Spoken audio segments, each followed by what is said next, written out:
We're live. We're live. Welcome in, everybody. Hello. What is going on? I'm gonna put my water over here. Welcome back. It is a new week at a new time for most you everybody guys. that isn't in Arizona. For you all, we don't participate. Well, have you know it's still 2 o'clock here. We don't participate. Boy, it sparked some controversy in Discord today, didn't it? I don't know. I don't know why everybody call your congressperson. That's all I'm going to say. I don't know why anybody supports it. That's one thing I don't understand. Supports daylight savings time. There's no good argument for it. Do you know what the actual reason was it for? Do you happen to know? It is. I actually have no told idea. to me that it is based largely upon I think it was like the trading schedules of stock markets. Oh, maybe. Okay. Right, but initially I think it was done under the guise of needing time for daylight farming. There's all sorts of wives' tales on why it exists. And None of them are worth a damn anymore because, the digital age means that nobody cares what time it is. Right. Time zones don't matter. Oh, Dark Mockery, Wirehead, Mr. Cogsworth. Thank you for those subs. Hello. Thank you. There's only the reality that it's just humans doing what they're used to. Yep. I can't imagine there being a need for it. Yep. Somebody would have to provide me a much better reason for it than what I've heard. So, the moral of the story is, kids... No morals. We don't have those here. Make sure you call your congressperson. Or move to Arizona. There you go. Then you never have to talk to your stinking Congress people. Oh, wait. That's true. Is it true? We should probably still hold them accountable. They're pretty bad here. We'll hold them accountable. They're pretty bad here, too. Ken the Red, the Department of Energy wanted to conserve energy and use the light of the sun for more hours during the day. Okay. We have decided not to participate. And by we, I mean Arizona. Farce. There's no more energy during the course of a day during daylight savings time anyway. So mark down your time zone and make sure that now is the time that we go live. So maybe you set a little it's just an hour later than it would have been. Yeah, maybe you set a little time or a and little then it'll world be an clock hour earlier in whenever it is, November. There you go. Welcome in though, everybody. So glad you're here. Double T, Travel Cedric, Cats, Doghouse. That's right. Yes, you are, Doghouse. That one, Bobby. Richie, what's going on, everybody? We are painting up some Star Wars Legion in preparation for... whooping Dallas's butt. That's right. And Dallas is going to be here Wednesday, so keep an eye out for that. Oh, is he? He is. That's the final one before the Adepticon narrative event. Is he now? Jason has decided that he is going his butt. to whoop his butt and cram for the exam. Well, I mean, that's all there is left. There's not a world where I can get them done early. That's okay. Well, you got time. Actually, you still have quite a bit of time when you really think about it. I don't know what planet you live on where there's all this time. I mean, you got a couple weeks. Technically. That is true. You have all this week and next, and then 2 days. So, but if I'm using those 2 days, I've probably pushed it too far to the limit. I guess that's true. Scorched Earth, how you doing? I'm doing all right. Earl Teddy, can you reveal any of your lists, Jason? Any vehicles? He doesn't get any vehicles. We didn't get any vehicles. They built the list for me. You want to talk about cheaters? I didn't even get to pick a list. That is true. That is very true. How to know you're about to get raffle cheated is when your friend goes, okay, I need you to bring this list with you today. That used to happen in War Machine when people were like, hey, I really want to play against your such and such list to see if I can beat it. I'm like, oh, great. So you have basically created an anti-my list, and you want me to come and have no fun so that you can beat me with your anti-me list. I was like, so you realize nobody else plays this list I'm playing? I guess it's that's the way the cookie crumbles. It's rigged. It's rigged. Rigged. Right. Should I? I Nick, had more primer. So. Nick says, question for Jason. Answers. Answers. When doing a zenithal with a dark, non-black color and bright, non-white color, are those primers or are they added after the primer? If I added after the primer, which color does Jason usually use? Okay, He's doing back up. There you go. With dark, non-black color and bright, non-white color, are those primers? They can be. Or they can be done after the primer. They could be primers done after the primer, like what you're seeing here. I'm using dark purple primer. And then you use taupe, going over the black primer. But they could also just be paints, if you wanted to.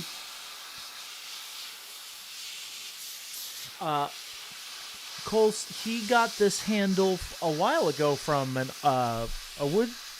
somebody who does a bunch of wooden handles. Well, it was one of our viewers and community members who reached out and had heard me talking about wanting to design a handle. Right.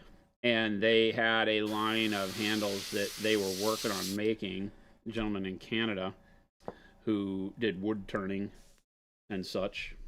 And so he made a couple for me that were to the shape that I used, and then this was just one of his standard ones. I have a couple of the standard ones that he would make. Right. And it's just wood and magnets. Magic and prune. I swear to God, I've adopted that. It's the only criticism that has stuck with Magic me. and prunes? I have no idea when I started saying that. And he says he blames Gabe for that one. No, I blame him for the Duke. Oh, the Duke. Right. Ah, the Duke. I don't know where I got Magic and Prunes. It was from a long time ago. Can't remember. Magic and Prunes. It's just the way you say it. It makes it so funny. Because it's always the answer. It is. It's like Slapshot. It's like, is Magic. the answer Jesus? No, it's Magic and Prunes. All right, so you're going to be doing a lot of the one-step on these guys, though, which is cool. That's it. That's all these are. You're going to see the entire army. One coat of one-step paint, the whole army. I'm not doing anything else. Well, I'm doing the bases. Right. This is the whole thing. It's like if I'm going to play legions against a person I can't win against, I'm going to use it as an opportunity to test the new colors, have some fun painting them up. These models are fantastic, though. They have done such a better job with these than the original kind of more heroic scale Legion. Yeah. I mean, I know some people might have really liked the heroic scale Legion, but I really like the detail on these new Legion models. They're really awesome. While I'm not the biggest Star Wars fan on the planet, these models are cool no matter what. I can see using these for all sorts of stuff. Yeah. These would be great models if you were playing any of the, obviously Legion, but if you're playing any of like the Stargrave, yeah, or any of the kind of this is not a test sci-fi games that are model agnostic. These would be fantastic models for that. I'm always looking at ways you can get more bang for your buck. So being able to play Legion is spectacular. Yeah. Being able to play Legion plus a whole bunch of other stuff is beyond spectacular. And that's where these really come to life because now they're just super rad models. Lumberjack said you should put them on hot so you do all of it in snow bedding texture. Where are you? I just paint them white and then put snow on the base and call it a day. You could. Actually, I don't... It's not too late. Did he tell you? You don't really know much about like what environment it's in, right? No, I would assume it'll just be kind of earthen. Most of the Star Wars land is around like standard Earth style planets. What you would call even Tatooine is like Arizona. Yeah, basically. What terraformed, kind of setup. Right.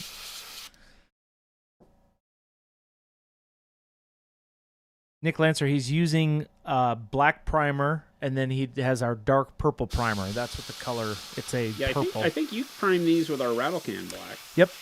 Right. Yep. So it has a really good base of black on them already.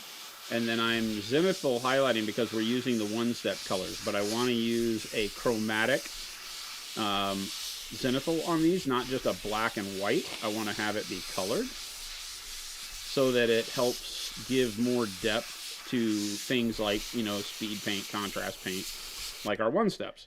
Yeah. So being able to do the dark purple, and then we do taupe. Uh-huh. And what I forgot to do on the last batch we did is I dry brushed them with ivory. I forgot to do that on the last batch. Oh, I thought you just did taupe. Huh. No, we dry brushed them with ivory because we were doing the Wookiees the first time around, remember? Yes. And we had dry brushed them, and I didn't realize or remember until we were doing the weapons on that last group, and I'm like, why do these weapons have such dimmer highlights on them than the other guys I painted? And it was because of that. It was because they... right. I hadn't done anything with the gotcha. Okay. The final dry brush. So we'll do that again. We'll bring that back today. Go ahead. Gesundheit. Thank you.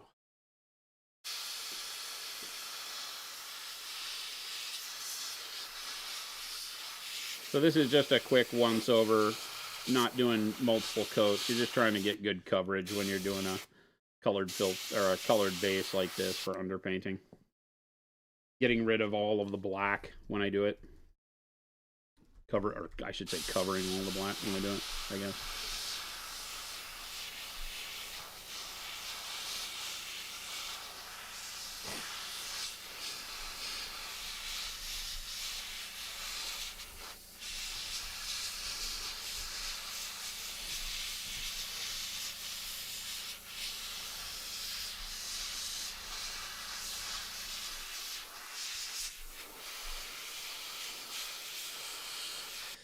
Linus Rex Studios, it's primer day. It's a Monday. L Fire Spray, what's going on? L's the one that's going to win the game for me. I'm just going to bring bodies that we turn into the meat grinder. L's doing all the hard work. She knows the game. She's going to beat up on Dallas. I'm just going to throw bodies at it and waste his dice. That's my goal. The war of attrition starts with my rebels. The battle is won using L's rebels. That's my story, and I'm sticking to it. L, no pressure. But L Fire Spray is the one playing with me. And the only chance we have of winning is on L's shoulders. Jeff says, one step can be used with black/dark primers, ? Well, no, I mean, yeah, you can. You got to realize those filter style, low opacity colors like contrast and speed paints do not do well over a dark base unless what you're trying to do is a very light filter, right? You just want a little bit of color over black. You can do that. Most of them won't look good. Like yellows will turn green, everything will adhere to that black and become a very desaturated version of itself. It's still a tool you can use that way. Yeah. But no, you'll see. This is purple that I'm putting over black, dark purple over black. I prime everything black because it makes you have much better shadow on your models than white. Because white obviously gives you no shadows on your models. Hey, Brent, thank you so much for that sub. And so we tend to start with black, and then even if you want to have a brighter base to paint something like yellow over, then you do a zenithal of white or pale yellow or something like that. We showed you some of that when painting the Psycho Warrior last week, where we went through with the airbrush, and I did some kind of mid-game zenithal to make the yellow punchy as I applied it. Right. For the final highlights. So you can always use a bright base coat to give you more value and vibrancy out of any other color you want to paint on a model. These are more complicated techniques, but not really. Only complicated in the fact that you don't really suss it out on your own at the beginning when you're just learning to paint. But any paint when put over a bright color will inherit some of that color's brightness, assuming you don't just slap a fully opaque layer on. Once you start learning to paint with more thin down layers to allow your colors to show through one another where needed, we call that filtering, and it's a very useful tool, and you can use it in a million different ways. But when you start doing that, you start blending colors on the model by allowing your bottom coats to show through your top coats. And so then you start learning very quickly that, oh, if my bottom coat is bright and my top coat over that bright color is pretty thin, then I get a brighter version of my top coat. And that's very valuable when doing certain colors, especially oranges and yellows and some greens where the color itself is less opaque. And if you put it over black, it darkens that color up too much and maybe isn't. And then you have to do another coat, maybe a third coat to get the color like it was in the bottle. And so instead of doing that, you can paint a bright base coat. Like you still paint your model black like what we did here. And then over the top, do I have any more of these? Over the top of that. Oh, L Fire Spray, thank you so much for those gifted subs. You know I have over here characters I can't take. I got some Luke's. Dude with a light. Oh, yeah, those are all... I don't think I have any of those. Nope. Okay. Thank you so much, El. The lightsaber wielding characters. If you got a gifted sub from El, send her a heart and hug. Thank you, thank you. Brownstead says, can you comment on the use of the new one-step versus using glazes to get a filter effect? I'll show you. Oh, great segue. So they can be used to glaze. Remember that it's a confusing thing because a glaze is more of a technique than a product, okay?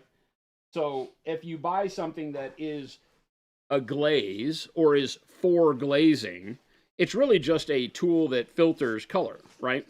And if you buy a product that says it's a glaze, then it's already just been diluted for you, okay? And has less opaque pigment in it. You know, it's built to see through.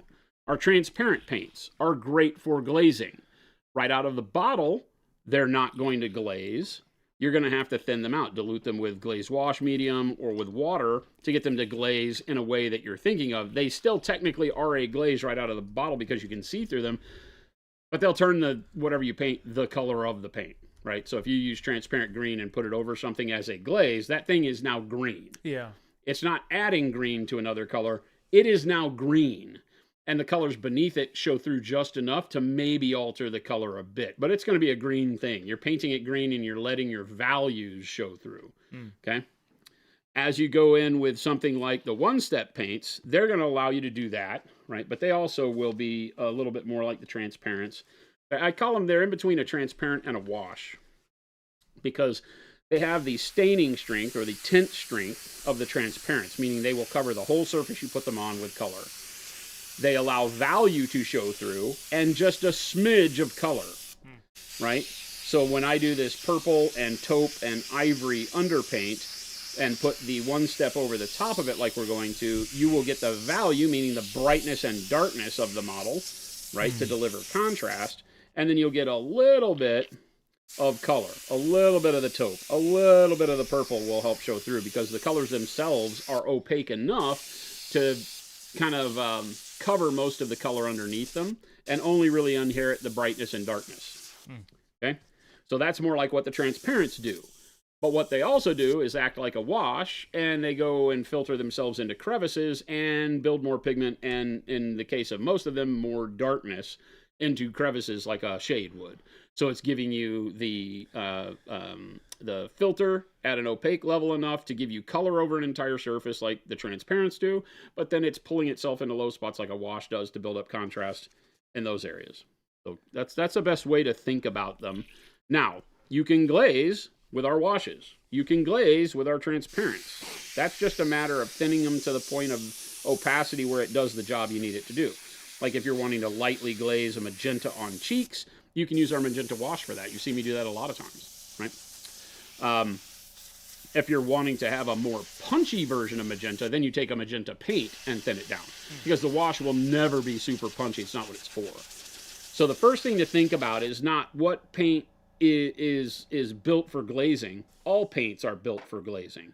It's more of a which paint is going to glaze the way I need it to. Does that make sense? Mm-hmm. Do I need a very light filter, meaning I don't want to see much color at all? Then you can already take a paint that's lower in opacity and glaze with it, because you're not looking for punch.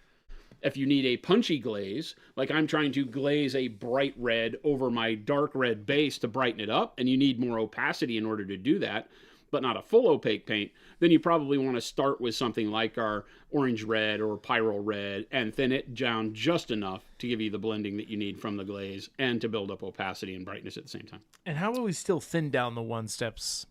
Two ways. You can either use just water.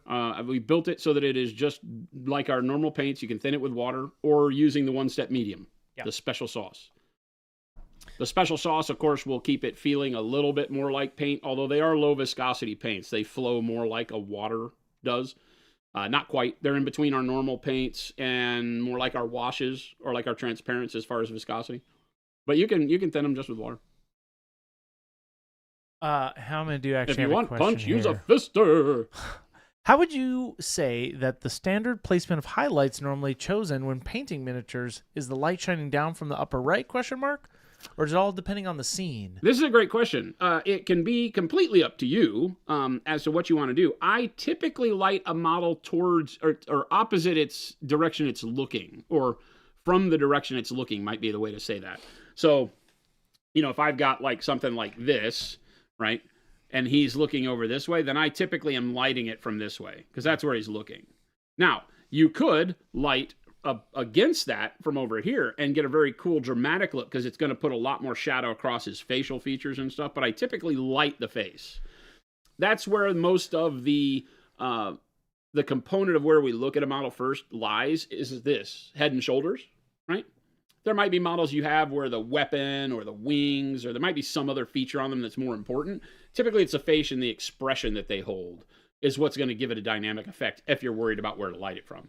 Right? If you're just painting expressionless space marines, then who cares? Just pick a direction. It doesn't matter.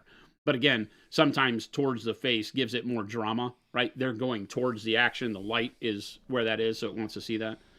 So I would generally light from the side that they're looking towards. He's looking to his left, so I'm going to light over his left shoulder.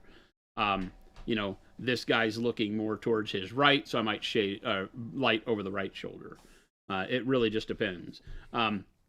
But if I'm painting an army, I do it per model, not for the whole army generally. I'm not worried about dynamic lighting direction on an army because the army, when being used, typically all the models are facing different directions in order to get them to fit on the table. And if you have like this really crazy lighting, super drama lighting shown on your armies, then they look all hodgepodge when you put them on the table anyway.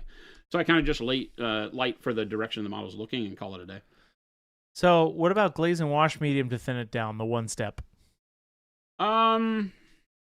No. You would do just the straight up water or the sauce. medium. It is, because remember, it's a medium, one step medium, but it's different. Is different than all of our other mediums. One step is a different paint. It will mix with all of our paints except the washes.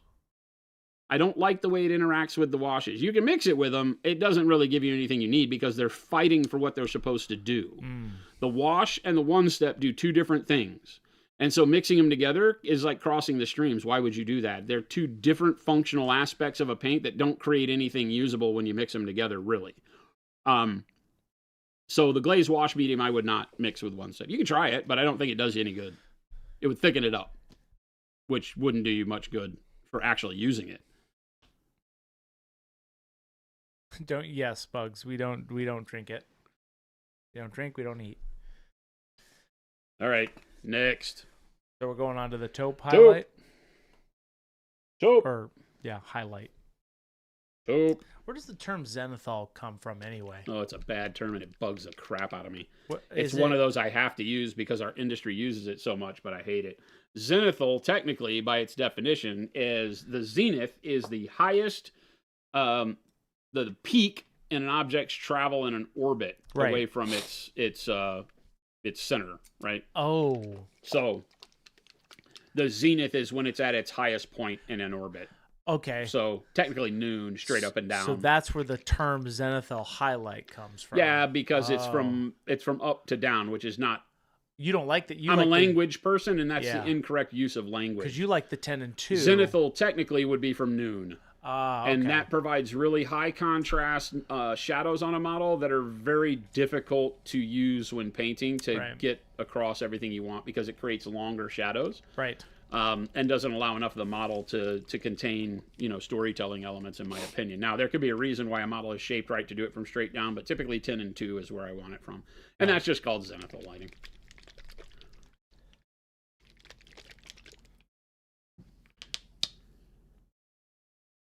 Why we call it pre-highlighting more than not. Or pre-shading. Right. As opposed to zenithal. But everybody knows it by zenithal, so a lot of people will start saying, you mean, can I do a zenithal too? And it's the same thing. And Ballman says, what would be the difference in the result of using glaze and wash medium on bold pyro red and using secret sauce on bold pyro red? Okay, what would be the difference in using glaze wash versus secret sauce with bold pyro red? Yeah, so what would be the difference? Well, glaze wash medium lowers its opacity, but it still acts like a paint. It just stays where you put it. Right. If you add water into that with a glaze wash, then you've made a wash, and now you've lowered its opacity, and all of the color goes into the recesses. Right. You don't have color that stays. Can you go? Nah, probably not. Does that make sense? Yeah. So remember, how does a wash work versus a contrast style paint? Are you familiar with it? Because a wash puts all of its pigment in the low spots. Right? And does not allow for a whole bunch of color on the model, or shouldn't, right? Typically, people don't think a wash is very good if it puts a ton of color on the model. Like on the top surface. If you take a Stormtrooper and wash it with black wash, if it turns the model black, you think that's a bad wash. Right? Because it's only supposed to make the shadows.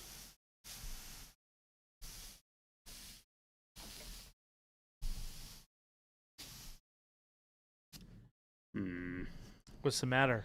Oh, it's starting to gum up.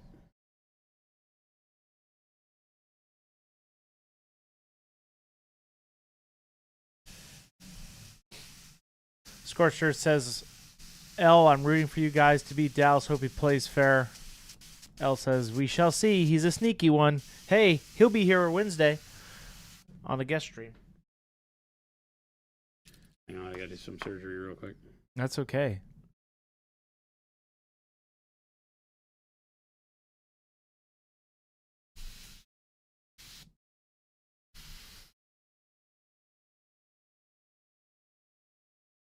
Just getting zero spray out of this thing. What is going on? It was just working great.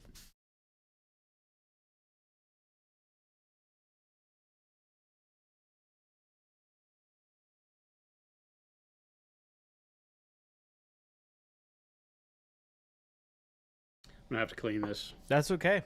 Sorry, chat. No. People love it when you clean your airbrush, Jason. Sorry. I gotta waste a bunch of paint, too. What's the matter, you think? I'm not sure. It's a clog. Uh-huh. And it's a clog probably up in the nozzle of this. Oh, I see. Because it's only allowing the paint to come out when I ease the trigger forward to stop paint flow, is where the needle's carrying the paint through the clog. If you ever pull the trigger on your airbrush and don't get any paint, but when you release it forward to stop paint and then airflow, and you get paint at the end, then you've got a clog in your nozzle. Because the only thing that's pushing paint out onto or into the airflow is the needle moving forward. So we're gonna have to take this open real quick. You're good. And mess around with it.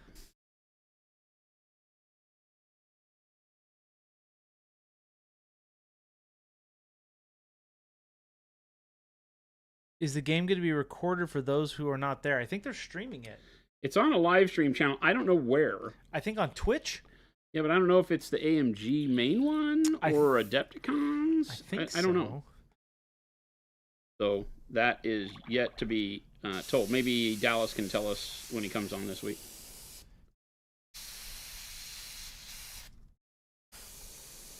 Of course, as soon as I take paint out of the damn brush, It's fine. Yeah, we'll ask him, because the last time we asked him, he was like, that's a great question. It may just be on their Twitch channel where they do like their announcements. You know, they just did their show a couple weeks back. L says, live stream on AMG and YouTube more than likely. Yeah. Get the manicured. L says, get that manicure done, Jason. Not happening. I'm going to get a pedicure and play with my feet. Yummy. Playing with my feet. Not too many people know this about me, but I have very dexterous toes. What is, okay. Very dexterous toes. And a prehensile tail. Oh, you have a tail. That's a real thing. The prehensile tail. You have a... I can brachiate. Do you have an elongated tailbone? No, I have a prehensile tail. Okay. So... Meaning I can grab things with it like a finger. Okay, where I brachiate. When I'm not around here, that's how I get around. So tree to tree, limb to limb. I don't think so. There's not many trees from here to your home. Hey, not with that attitude, there isn't. Not with that attitude, there isn't. Oh, I make trees. Ted Onions, it seems like a stupid question to me, but I'm going to ask it anyway. Great segue.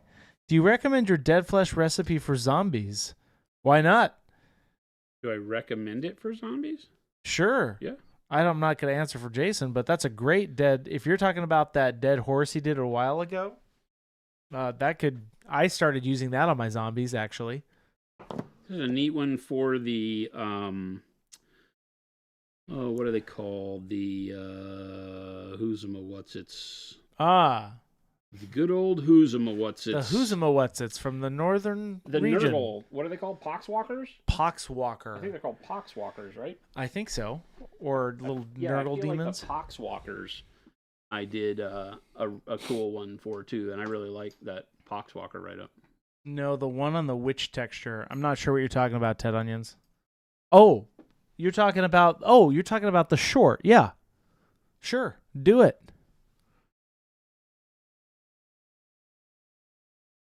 I cannot, Bald Man. You can go back and look in the VOD list, though. It's last year in the middle of the year-ish. It's the dead horse. You'll see it on the VODs list.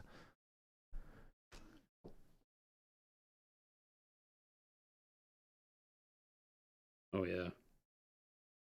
Oh, yeah, that needs some help. Nick Lancer's really wanting this, Jason. Can Jason do some Grim Dark Adeptus Custodes paint theme on stream one day?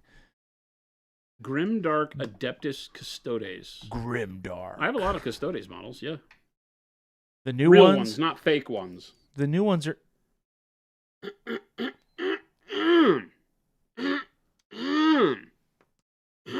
Ha! Sorry, hairball. Are you... Was that a dig at my Thunder Warriors? At what? At whomst? Oh. Look at that. Oh, yummy. Num num num. Can you zoom in close? Yeah, dude. Yeah. Let's get in there. Ready? I wonder what could be blocking up my freaking airbrush. I think it's that Gunner. Like, that's full on... That's like, a straight up, like, frosted flake, man. Yeah, that's, like, solid. Yummy. Hmm. Quite. Is that taupe? Where did that come from, Jason? It could be white. It could be anything. We've sprayed a lot of stuff there. Little booger you got going on? But I guarantee that's my problem. There's not anything else coming out of this. Oh, yeah, there's a couple little... To answer your question, Nick Lancer, we'll never paint Custodes now. Oh, I will. He won't. Oh, I'll do it. He doesn't have any say. Now, I think he's failing to see. He can't tell me. I will probably buy that new box when it comes out and put Thunder Warrior heads on it because the bodies are amazing. I will probably do that. Are they that different? They're so cool. I think they did a good job. I literally think that was the only problem, was that big chunk of... I mean, not like you need another problem, but I feel like that was the problem. Yeah, I think I will... Yeah, I'm probably going to get the box. I like how they look. They're very beefy looking, but they don't look... They look... Did we see them next to another one? Are they Primaris style Custodes? They're big. I think so. I think they come on not the... I think they come on 40 mil bases. Have you seen what they look like? I mean, I saw pictures, but I never really know what that means until I see them in scale with other models. The only reason why I can assume this is because their base sizes are different from normal Marines. Well, they've always been on Terminator bases, which are the 50 mils or the 45 mils or whatever it is. Yeah, these Terminators specifically come on 50 or 40 mils, and their Terminators are on 50 mils. That's normal. Yeah, and so they look bigger. I don't know. They just look big. So I think it's cool. Oh, Plus, you do, huh? They're doing huh? They're doing the tank in plastic and that one Contemptor. I saw the Contemptor. I think both. I think it can be done as both, right? Because I saw the shield wielding one and the normal one. But not with the guns. Not the Telemon. I haven't seen the Telemon yet. No. They probably haven't. I don't think they've come out with that one yet. With a picture of it? I don't think so. Probably not. Probably not. Well, anyway, I will be putting Thunder Warrior heads on those. So I'm gonna thin my primer down a bit because I'm not priming with it. Haha! See? You can treat the primer like paint, even though it's a different medium than Sir Blame says. Monument Hobbies. Hold on one second. What a great segue. Here we go. Monument Hobbies. Are you guys finally bringing Mondays back? Yes, sir. We're here. We're bringing Mondays back. We're here.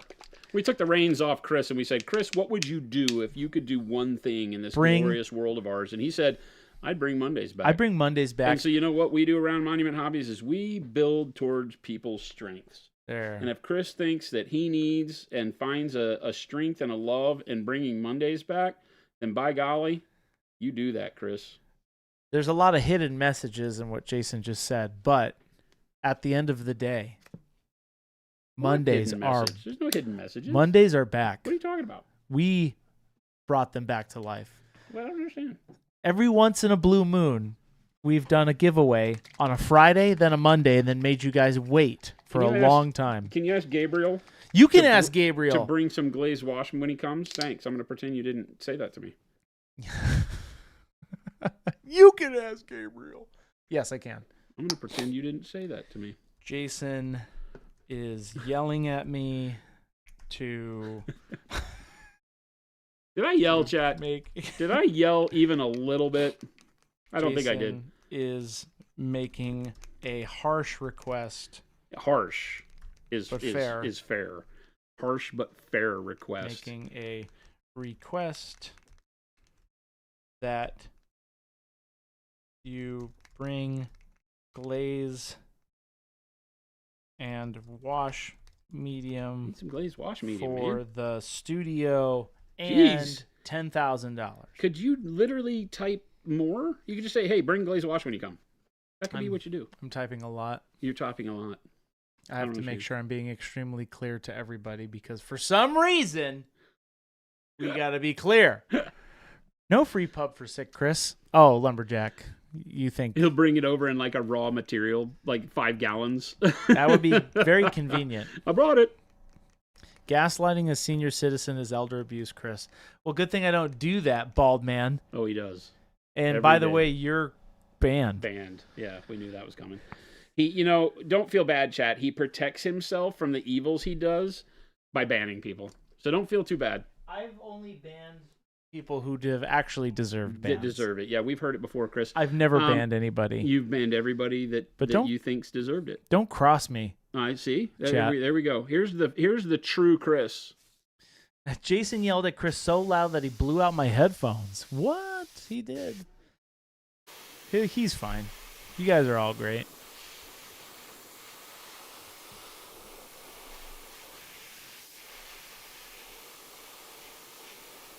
Am I recording this in my incident book? No. In your what? My incident book. You have an incident book? I do now. Wad says I couldn't fall asleep till like 5:30 a.m. and then I had to be up at 8:40 a.m. 8:45 a.m. Mondays can go F themselves. Wad, not with that attitude.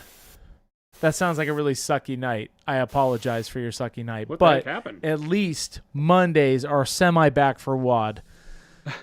They're semi here nor there and kind of suck every once in a while. But hey, we're here for you.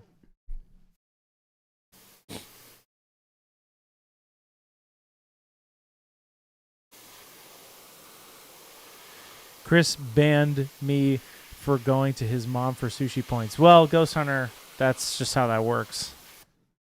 For doing what? Trying to go to my mother for sushi points. Don't bring my mom into this chat. But she's nice and might give him sushi points. No, she won't. Have you had that discussion with her? Have you said, Mom? If ever. Don't get these randos sushi points. They'll never let me hear it. They'll never let it down. This will go down on your permanent record. No, Rattlecan, no. No. Strat says, what's a good starter airbrush? I have a hard time denying that the Masters cheapo set with the, the compressor and everything for like $150. I have a hard time arguing with it because I have one at home and it's been pretty good. Very argumentative, that Masters brush, but he can't argue with it. So I feel like that's a good choice. Chris, are you never going to give up on us, says Avian. Of course I'd never give up on you. You just got rickrolled. What are you talking about? And by the way, maybe you all should click this link I'm about to put in chat. What if I had one of those on command, Avian? Ryan used to have those little QR code. I think that would do that. Hello, sir. No, Avian, I would never do that. That's Commando Rando to you, sir.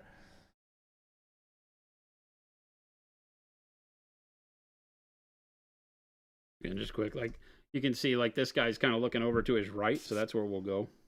We'll kind of go right shoulder, right pec muscle, and do our lighting from there, based off that previous question we had today in chat. And again, just make sure you keep your angle the same and just raise and lower the brush to the model. Notice I'm never doing this. I'm never changing the angle of fire for the brush. I'm just always moving the brush up or down. So I've got paint, and then I come down to do the feet, but I don't change the angle of it. And rotate it around to the other side. I don't ever want one side of the model to be completely dark, and then I just do a light dusting over here to get some color on that side too, just to pick out some of the details, but keep it bright on this side, and then just pick out enough of a dusting so that you can make sure that you've got some details. Don't go as bright on this side. Acuma says, hello, sirs. How would you go about painting 30K Death Guard? I mean, the white can be... I like that white done with a base of browns still. I just think Death Guard white looks great with browns. I have my own recipe for doing that white, but it's for 40K white, kind of bruised. If I were doing it for 30K, I think I would keep it less so. And just do like a brown, maybe a dark umber, light umber kind of base coat, and then build my whites up over that. Dark umber, light umber, olive flesh, bright ivory, and then transparent white, kind of. And then the greens are easy. Dark yellow green, yellow green. Ta-da. Done. Works too well. Yes, this is dark purple primer with a highlight of taupe primer over an entire rattle can of black primer. There you go. Just in case you all were wondering, somebody Haley was asking. And also, remember, mark it on your calendars. Wednesday, we are going to be hanging out with Dallas here on stream, the last one before his narrative event at Adepticon.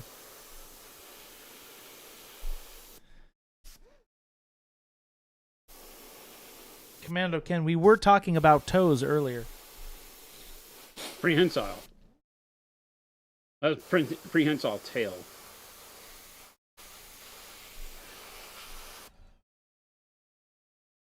You want 2 bottles of glazed wash medium or 1? Just one's fine. He wants 15. What? Evil. Evil. So we need to have all the Legion painted today, says Sarker. No.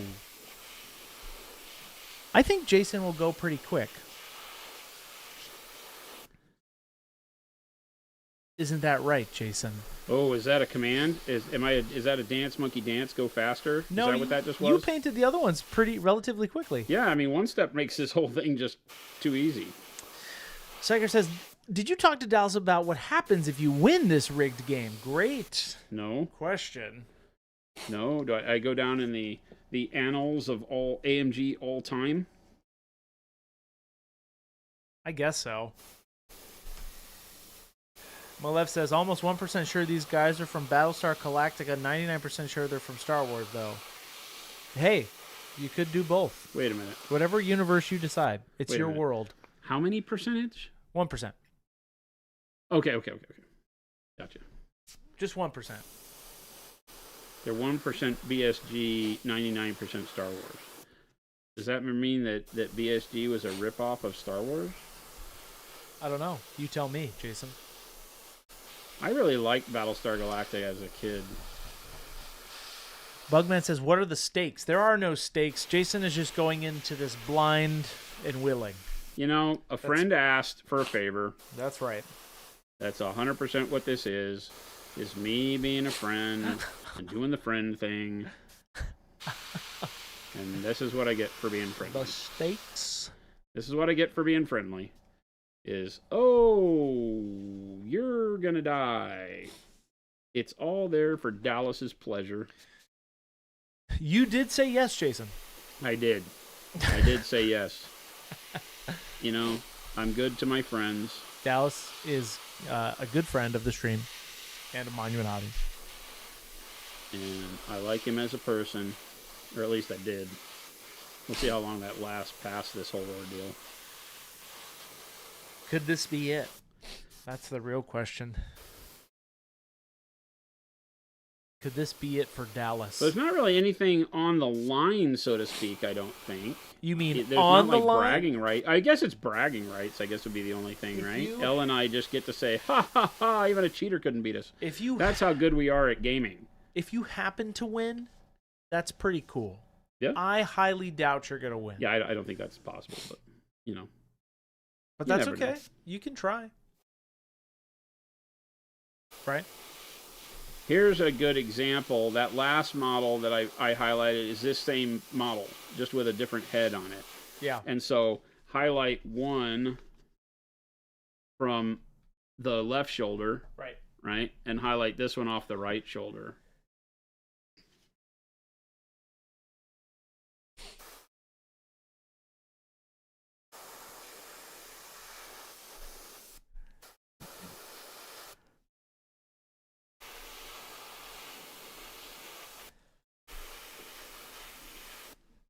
You should bring weighted dice, Jason, says Ghost Hunter.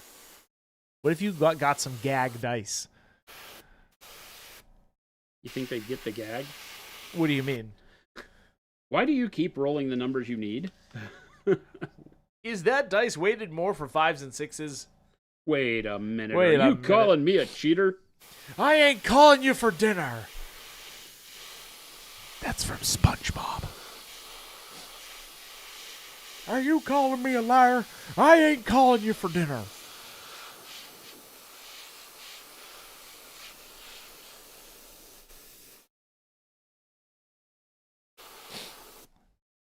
How Mandu says, it's funny, they almost look unprimed, almost, in quotes. Almost. Almost. Is that all of them? You got them all up there? Yeah. The others have already got paint on them. I think there's another unit of Wookiees and another unit of Commandos that have to be built still. And then the leader. I don't have the leader built. Are you calling me a liar? I ain't calling you Oh. Do they mostly come out at night mostly? Mostly. That's a Newt reference. Newt was a character in the movie Aliens, Christopher. Aliens. I see. Aliens was a movie that was the sequel to a movie called Alien, singular, versus plural, because in the plural version there were multiple plural aliens in that one. One of the people in the movie's name was Newt, Christopher. And Newt, at one point in the movie, I just want to clarify for you here, Newt is a little girl who was on LV something, something, something, something. And she has been surviving after all of the adults were killed. And she lets the new adults know when they get there, the colonial marines, that would be. She lets them know that the aliens come out at night, mostly. So I just wanted you to be in on that, Chris. I got you. Thanks, man. Appreciate it. Chris doesn't get out very often, so this is what I do. Yeah. That's what friends do. Because that's what friends do. That's what friends do. Because that's what friends do. A lot of SpongeBob references today. How's it going? How is everyone's 2-color workup going? Mine's going great. Purple and taupe. You can purple and taupe these very quickly, Mr. Jason. We all knew what was about to happen.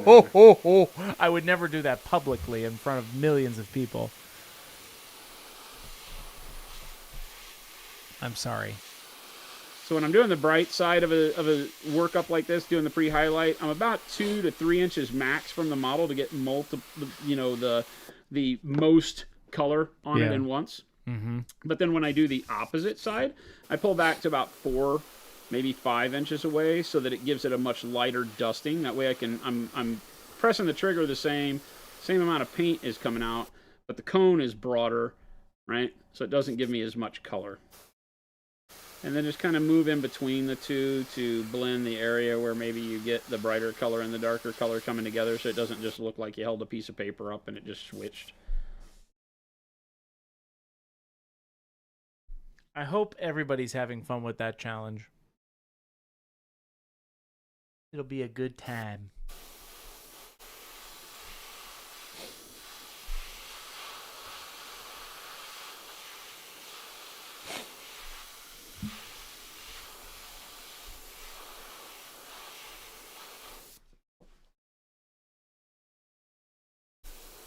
Again, back up. Do the 2 o'clock side. Pick up any details you think are interesting on the model. Leave a bunch of darkness, though. Wirehead says, does Noosh count as a third color for this month's challenge? No.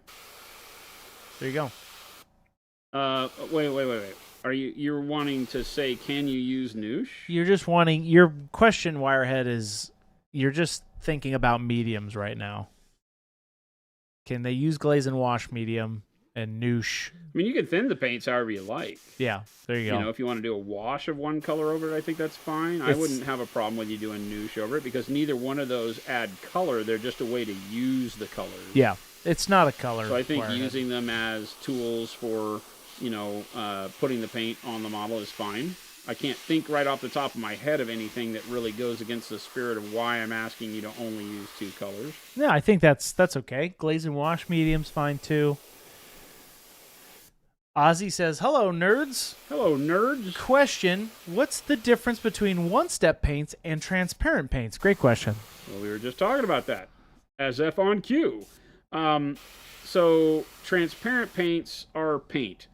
They stay where you put them, and that's all they do. You paint them on a model. It's just like pulling an opaque paint. You can just see through it. That's it. That's the only difference transparent paints and our regular opaque line, is that the transparents are simply a color that you can see through more. It will allow more of the value of the colors underneath it, meaning the brightness and darkness, to show through, right?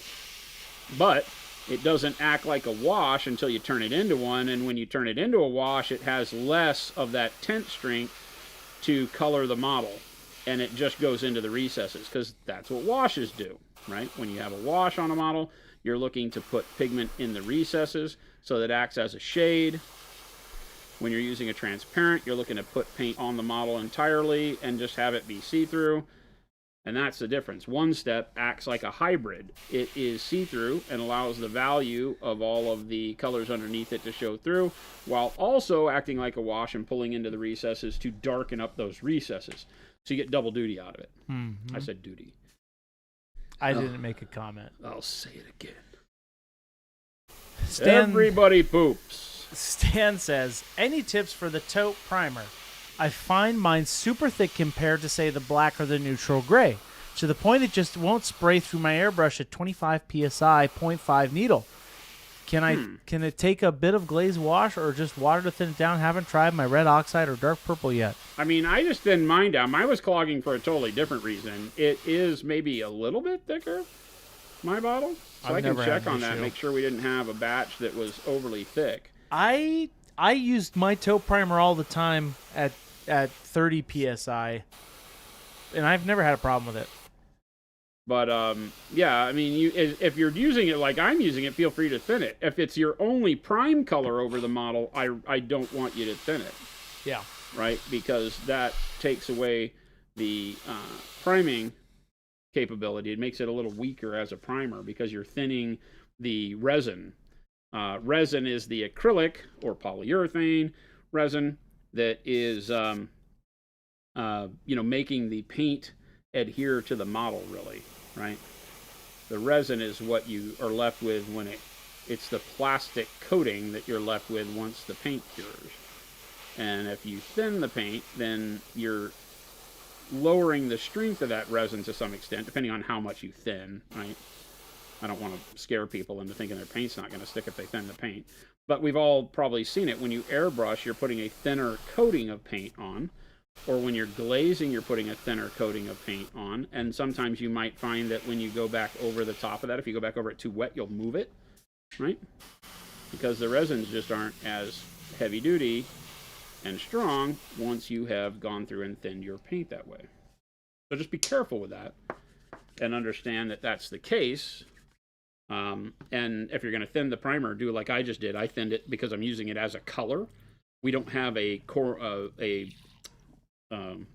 what's it called? I don't have taupe in the main line. So if I want taupe, which I do, thin it, but you're just using it and expecting it to act like a normal paint. Because once you start thinning the primer's resin, it stops acting and having that same strength of adhesion and becomes more like a normal paint, which isn't bad. It just means that for your first layer, probably not the smartest thing to do. The Punisher, we start exactly on time. You do not. Call your congressperson. Get change going. There you go. You don't like it, go get it changed. Make the system work. That's right. I ain't a part of your system, man. Oh, you're a part of this system, Chris. This is a cell phone. That ain't my dad. Call your congressperson. We will not participate in daylight savings here in Arizona. Sorry, not sorry. You can confirm my region just switched to permanent monument standard time. Doomsday, really? No. You guys voted out DST? Really? Is that true? Where you at? That's awesome if so. It's useless. It's strange how when you don't use it, life goes on. Nothing changes. Oh, yeah, Vancouver, BC. Interesting. Well. Yeah, I'm telling you, everybody should get rid of it. They listen to you. It makes communication so much easier. And it really doesn't matter, the fact that they try to upset the balance of the winter and, fall sunrise sunset times. It just never really balances out anyway.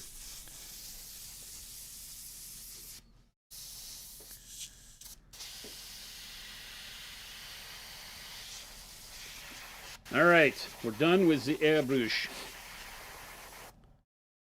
I see.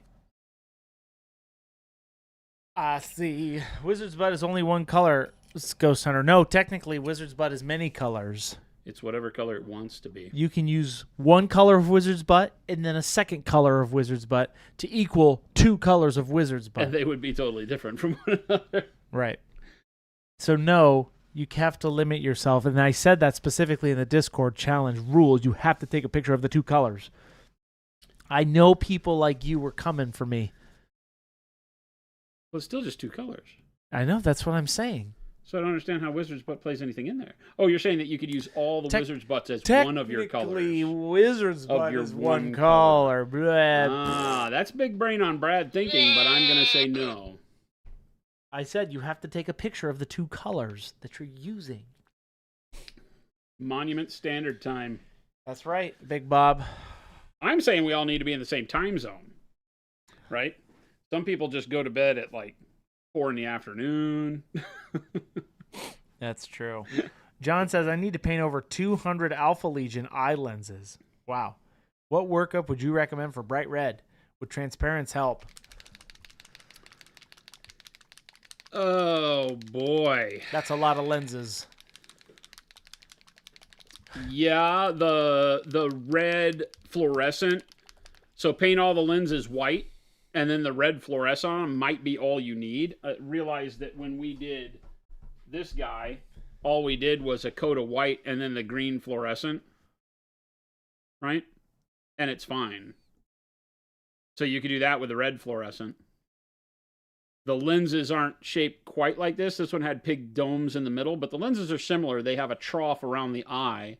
That's the thing here, is that you can see the green spread off the little dome in the center of the eye to make it a brighter white. So I didn't even go back and hit it with white again. It just kind of gave it its depth instantaneously. So you could try that, depending on the lenses. Some of the Space Marines are better than others, but in general, you can get away with that. It's time to dry brush, friends. What color are you using? I showed them bright ivory. What color are you using? I thought I would say it 3 times. Like the crowd chant. You get it? What color are you using? Ivory of the Bright. So that made me remember that over the weekend, I watched, actually on Friday, when Jen ditched me and went to the comedy show by herself.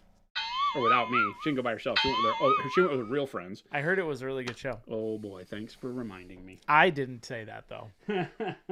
I knew somebody who went. Oh, did you? Yeah. I don't know that I ever heard of the guy. But while she was gone, I was just thinking, I'll see if I can't find something so I can hang out with the dogs and just sit on the couch and rub dog belly, and it'll be fine. And I'll find something to watch. I'm not a big TV guy, so I didn't go in thinking of anything. And I had just started watching The Jackal, The Day of the Jackal, or whatever it's called. And I got Jen into it, and we're liking that together. So I couldn't watch that, right? And that was the only thing that I really been paying attention to. So I started digging around, and I looked on HBO, and I saw A Night of the Seven Kingdoms. Oh, yeah. And I watched the entire thing while she was gone. Because they're all fairly short episodes. They're not like Game of Thrones. Oh, it's Game of Thrones, though.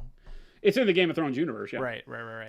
I have heard about that. Was it any good? I thought it was great. Okay, that's good. I don't know if I'm missing something. Somebody would have to tell me. Is it really great? Because I thought it was great. I've heard nothing but good comments on it. Yeah, I thought it was great. It seemed really, really good. All right, so I'm going to take a DD2, some bright ivory, and a paper towel. So DD2, bright ivory, paper towel. And then from the direction, so this guy I did over his left shoulder. So I'm just going to start on the left side of the model here. And very quickly, in downward strokes only, pick up the details on the left side. And then move over to the right, but I'm not going to probably go too far over there. And would you say this is a good way to prep for one-step colors too? This is a great way to prep for anything where you're pre-highlighting, right? So yeah, definitely for the one-step colors. But if you're doing, contrast paints or whatever, this is the way you would like to do that. Because what this will do is give a little extra oomph to all of the sticky-outy details. Okay. Right? And it's not a ton, but I don't have another guy that's like this, so There's it zoomed in for you, chat. But you can see how it's picking up like the top of the pockets. You can see the little bit of brightness like on his face. You can see it across the backpack. So it's very subtle. It doesn't need to be super bright, but it needs to be a color brighter than, in this case, the taupe that we used. Right, so again, I did this guy off his right shoulder. So very light brush strokes. You can see it pick up on the part of the binoculars there, and then across the top of the head, down the coat, always with the same direction of your brush stroke. Biggest mistake people make when dry brushing is they change up their brush stroke direction and mess everything up. Don't do it. Why is that? Well, because you're going to make shadows the opposite direction. So if I'm taking the brush from over his left shoulder down, which is kind of the way the light, or I'm sorry, over his right shoulder down, which is the way my light was running, and it makes shadows in this direction, right? If I come back and I brush stroke up like that, now I cover those shadows with color. So when I go over to the back, I want to go the opposite direction, right shoulder, but across to the left.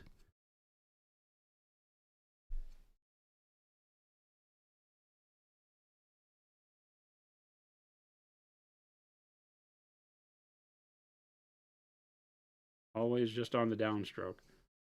Just pretend that your brush is a ray of light, and it can only put that in one direction. And then that way we get, again, really good quick highlights that will make all the difference when you're doing a filter over a model. Now, the dry brush may not be the texture you want, so you may want to paint these on, if you're doing a commander model or something where you're spending a lot of time on it. Then, you may not want the dry brush texture, because it does put a texture on the model that, is going to be dry brushy, right? It's going to put a weathered kind of a texture on the model.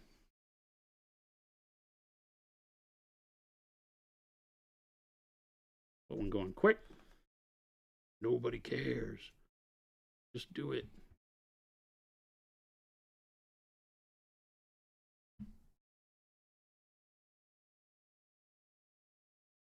Big Bob, too much to think about. 100+ months of hobby tricks. I spend more time going back to the reference book than I do painting. Big Bob, you just got to do it, man. Put paint on what, Chris? Put paint on model. On the model. Put paint on model. That's pretty much it. You don't even need the in that sentence. Put paint on model. Why use big word when little word work?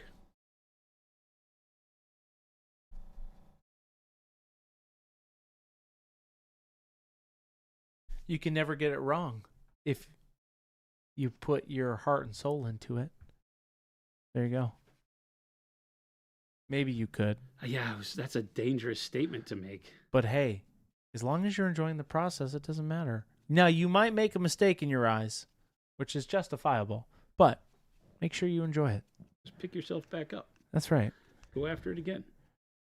I'll go on record. Have fun. Sue me.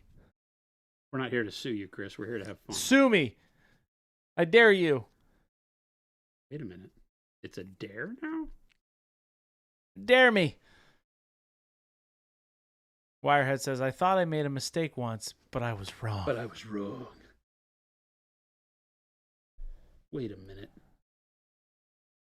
That's a fallacy.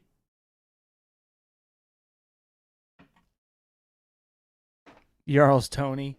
So you do all the highlighting and then you dip it? We don't dip here. Yeah. Then you dip it. We're all about dipping. No matter what Chris says. Chris doesn't know. Oh, I know, all right. Chris doesn't know. Chris has his way. We have ours. Yeah. You gonna dip it, Jason? Oh, yeah. You gonna get dipped? What we've created, chat, is a glorious Monument Hobbies dipping method. No. No, can't have. No. Don't tempt me, Frodo.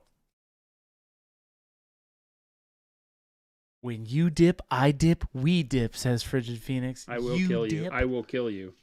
Kill you dead. Deader than dead. we dip. Like the kind of dead we're talking about where nobody even knows you're missing.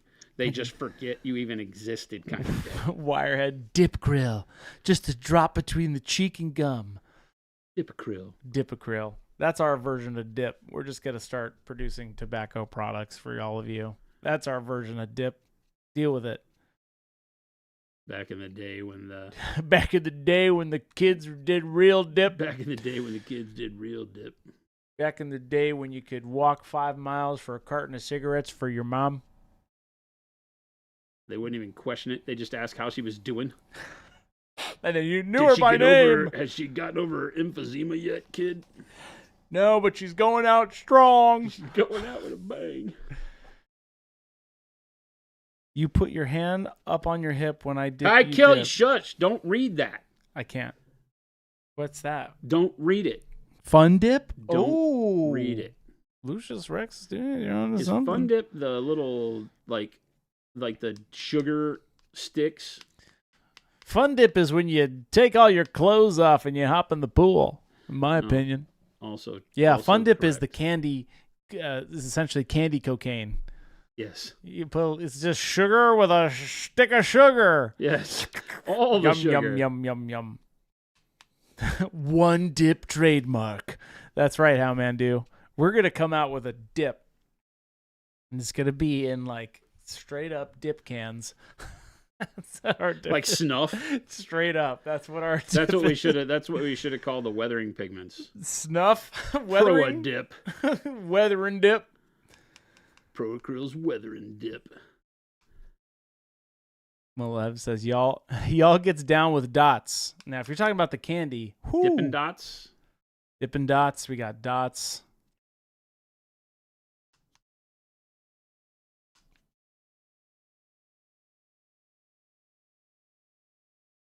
We're not doing that. Doing what?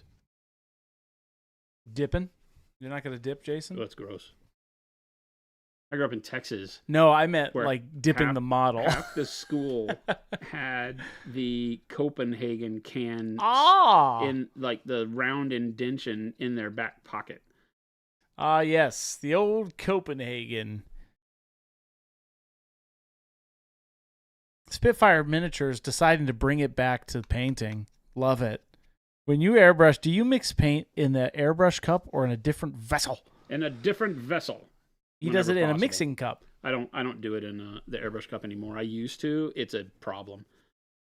It winds up shoving paint all over the place and can put stress on the needle. Yeah, you don't want to bend that needle in that little point. So I don't do it in the airbrush anymore. Only ever in a mixing cup and then dump it in there.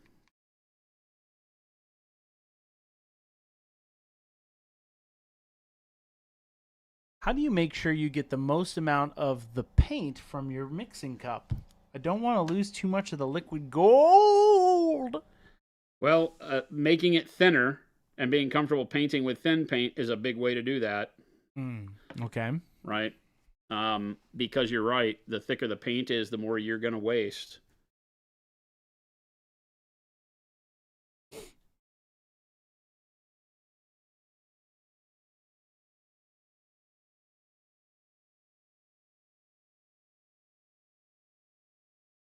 Wirehead, we do not condone any eating of the paint or the use of tobacco products that we don't own ourselves here with Dip It, Pro Acryl Dip It.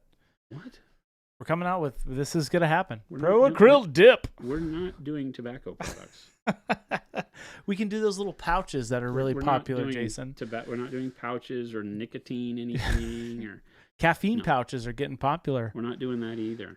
We can call them Pro Acryl. Pro Acryl Speed.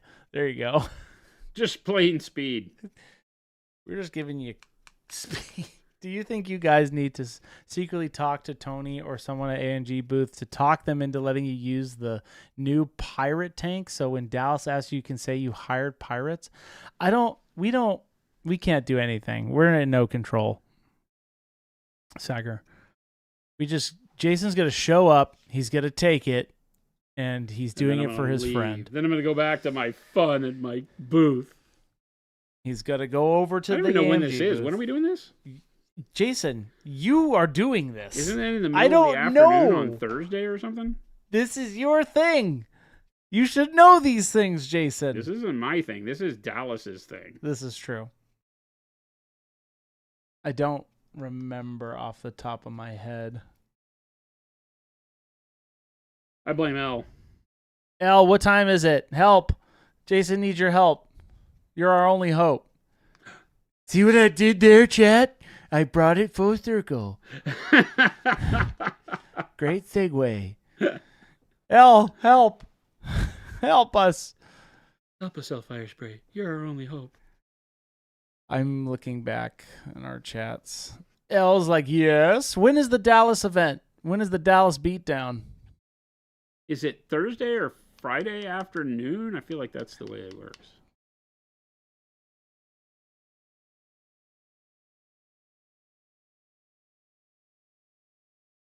Big Bob, do you bring Chris as a secretary to make sure you get from place to place on time? No. That's I ain't Gabe. no secretary. That's Gabe, actually. Thursday morning or afternoon, I think. No, Elle, we don't need oars. We need times. I think it's Thursday afternoon. We need times.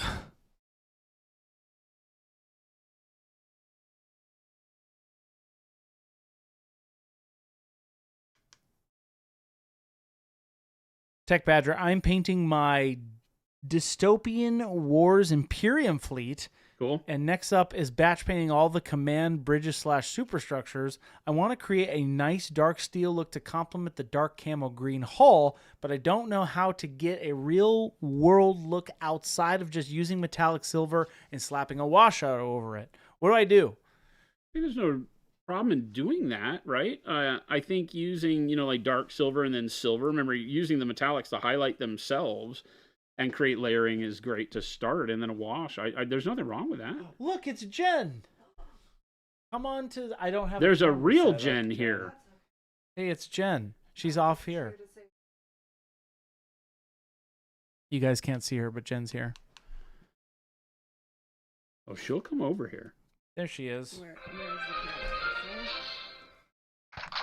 It's a Jen.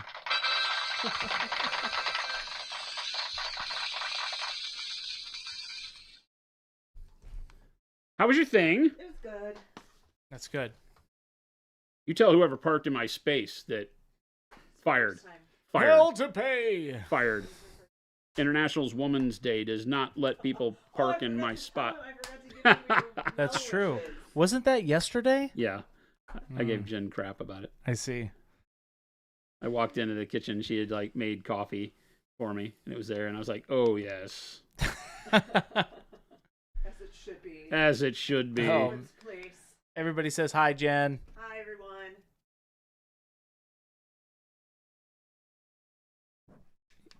Chris claims to not be a secretary, but he freaks out about the importance of times like a secretary would. I respect time. Frigid. This guy. I just want to make sure everybody does what they're supposed to do. Right? That's it. Wouldn't that be nice? Right? Right, Jen? The world would be so Just much do nicer. things when you have to do them. I do slip up every once in a while. I will admit. Frigid, keep me accountable. That's why I have you, chat. I have all of you to keep me accountable every day, all day. Jen, if you have not, I don't know, you didn't post a picture of your finished thing in Discord, did you? No, not in Discord. I forgot. You need to. What'd you Jen did an amazing thing yesterday. We both sat down. I posted it in the Discord, but we sat down and did some sculpting. We bought bunch of bought a bunch of sculpting tools and clays and things like that to do real armature figure sculpting. Right. And Jen nailed it. She picked a little funny teddy bear with a boom box kind of a thing. He's kind of like a b-boy teddy bear. And she did it, knocked it out of the park for her first time ever sculpting with clay. She killed it. Oh, that's it's cool. It's a lot of fun. Yeah, you should put it in Discord. I'd love to see it. I posted. Nice. And of course, I decided to make like this gargantuan This is a freaking much more project that will elaborate. never be finished because that's the way I do things. I'm like, oh, I can't do something fun and small. I must do the largest thing ever in the world.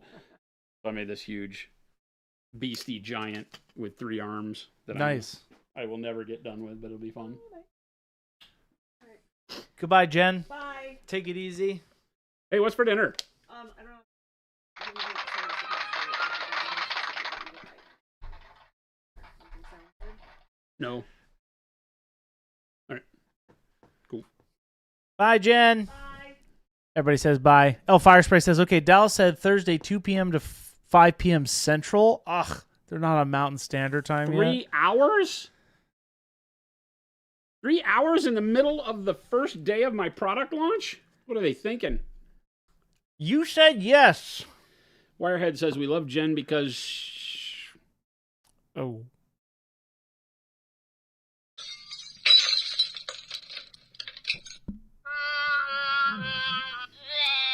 new rule in the stream. Yes. Chris. We don't talk to that guy. Yes, master.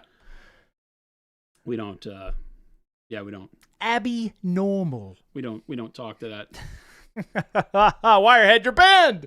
We don't talk, Yes. we Can don't- I do it? Can I ban him for real? We don't talk to that person. I'll see myself out. And what an exit it is. Boshek, what's going on? All right. There you go, Jason. That's the time. I don't know what to tell you. And by tell you, I may never rebound from this. you'll be fine. I may never rebound from this. He won't. You know? It may never happen. No, this is it. This is the end of it. I may never rebound from this. That was Jason, you uncalled want to for. tell everybody what you told me before stream started today? That was uncalled for. It was hurtful. No. It was just in poor taste. Poor taste. I gotta figure out what's going on with this guy's stuff. I see. All right, he's got a grenade harness, a backpack, Now, Tech and Badger, a trench. if you're talking about A trench coat. if you're talking about scenery, there's nothing wrong. Noosh is your best friend when it comes to terrain.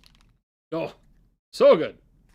You could do Noosh is good for everything. a brown base coat, and then you could do some like oranges or something, and then maybe dry brush steel over it, and then noosh it with transparent brown and noosh. I like that look for like city ugly terrain for sturdy steel. Away we go, chat. A little bit of water on my brush and a That's dream. what I like, Tech Badger. Some warm brown one step.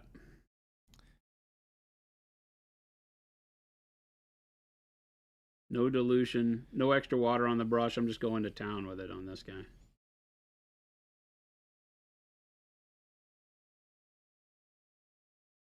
You heard it here, folks. He's going to town, whatever this proverbial town is. He's always saying he's going to town. Still don't know where this town is located. Wirehead, you're not allowed to be in here anymore. I don't know.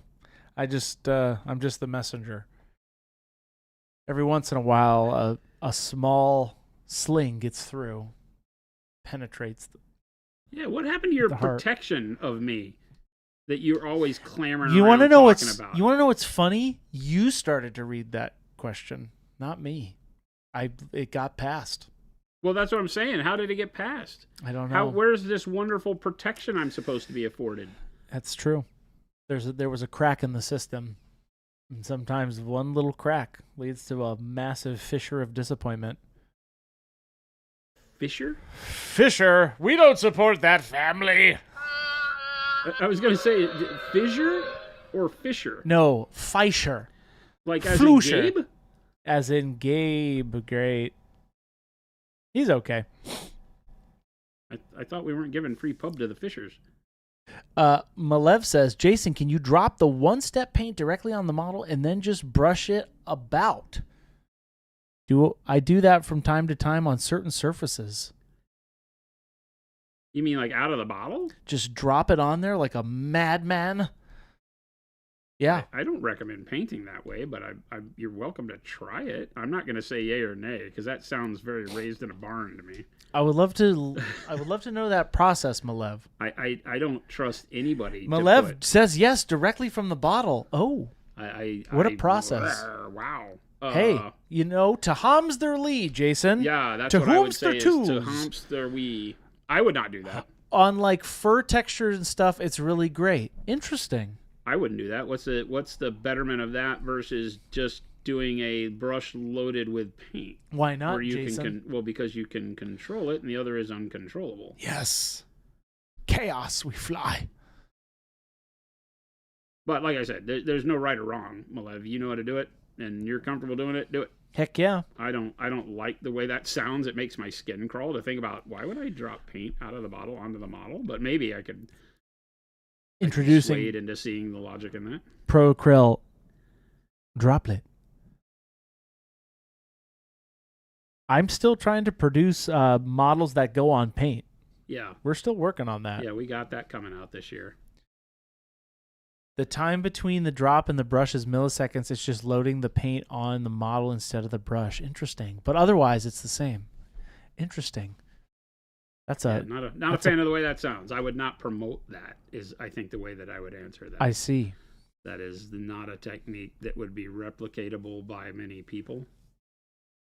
Only because of, controlling the droplet, what model has a surface? I guess you said fur. Furs? Maybe. I don't know. I'm thinking way too much about this. Don't do that. I'll tell you not to do that. Earl Teddy says, but I do it all the time. Earl says, just dip the model in the paint. No, I'm going to produce models that go on the paint, Earl Teddy. You get it? Models that go on the paint, not paint that goes on the models. It's a new thing. We're always innovating. Which then technically, Malev has a point, because then you could do that flipped with your technique, and that is perfect nirvana. That's not... Yes, Gandalf. New science on the way. That's not science. That's tomfoolery. That's tomfoolery. Yeah, overcomplicating your imagination. Hard to describe it with words, but it's dead simple. Unorthodox, though, for sure. I'd like to see this. Brent, if you see people for what do with terrain, just put drops of different colored paint and all kinds of wet blends over it, okay? I'm about to hit Champ 1 in Rocket League, says Spitfire Miniatures. Whoa! I don't know what that means. What does that even mean? Does that mean you're good? Does that mean you're good at Rocket League? I'm sure it does. Is Rocket League that cars play soccer game? Heck yeah, brother. Oh, no. You said heck yeah, brother, like you play it. I don't play that game. Okay. I'm a dirty League of Legends player. It's my crying shame. Yeah, that's my dark shame. That is a very dirty That's thing. all right. That's where I get all the anger out, so I don't get it out on Jason, the chat, or the world. That's what that game does for me. And it works great, because I'm a pretty happy person, typically, 50% of the time. Lies. He's not. You can tell when I haven't played League. Because he gets happy. No, I get angry. When you haven't played League, you get happy. No. Yes, you're much angrier Other when way. you play League. No, that's not true. That is 100%. I just played true. League not too long ago. Huh? I just played League not too long ago. And that's why you're unbearable. I got the anger out at League so that I don't get anger out in front of the people. That's my punching bag. I don't believe him, Chet. We did win, which was always fun in that game when you win, and really, really, really, really sucks when you lose. It doesn't matter if you're not climbing leagues, though. Oh, it matters. Just the winning concept, Jason. That's what matters. Well, that game always felt like it probably mattered more because of the fact that every game took freaking forever. That's true. That's exactly right. It's not as bad as it used to be when it comes to time like that. Literally I don't play games anymore. Actually, no, that is false. I got a game this weekend that I've been waiting for a long time. It's called Slay the Spire 2. Oh, yeah. I had no idea it was coming out. And came out. I bought that, and that is a fun game. Free pub for those people. I hear that once again, games like that are doing better than the big Oh, AAA games. It's so good. Spitfire, do you have any Warhammer armies, Chris? Yes, I have many. I have many armies. There's lots of Age of Sigmar. I have lots of Age of Sigmar. I have orcs, which their new orc stuff that's came out. I just saw their war boss. On 40K? It's pretty cool. I saw a picture of that model. That model is dope. I'll give them that. Hopefully they upgrade their knobs, because I think they're doing a reveal. They need to update their knobs. So I've got an orc army. I've got Gloomspite, Sylvaneth, Sons of Bahamut, Soulblight Gravelords, Nurgle. I have a Horus Heresy, Thunder Warriors army, which is Custodes. Then the Knights. And then I've got Blood Bowl. I've got many armies, actually, now that I think about it. Yep. What's your favorite army? Your Giants? To play, or that I've painted, or? Just your favorite army? Oh, probably the Giants. Followed by the Soulblight with Nagash. No. I think my Thunder Warriors armies was probably my second favorite. All right. Just because of the theme? The theme, yeah. You haven't played it a whole lot, have you? No. I just ended up putting them in a case, and they look really good.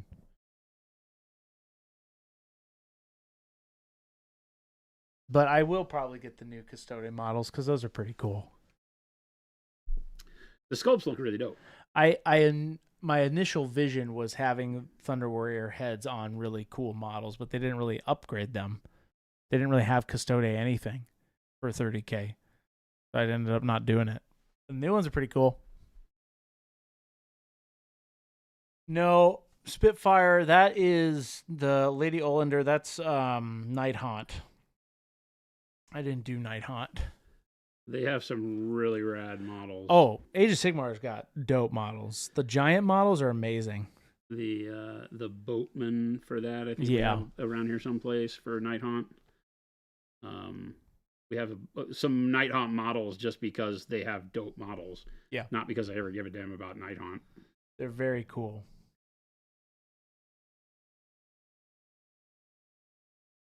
Double T says, is there a model you're scared to attempt to paint? No. Nope. Yes, the dragons are pretty cool in AOS as well. Sylvaneth, I will say all of the models coming out of AOS are pretty fantastic. I have not played that game in a long time now.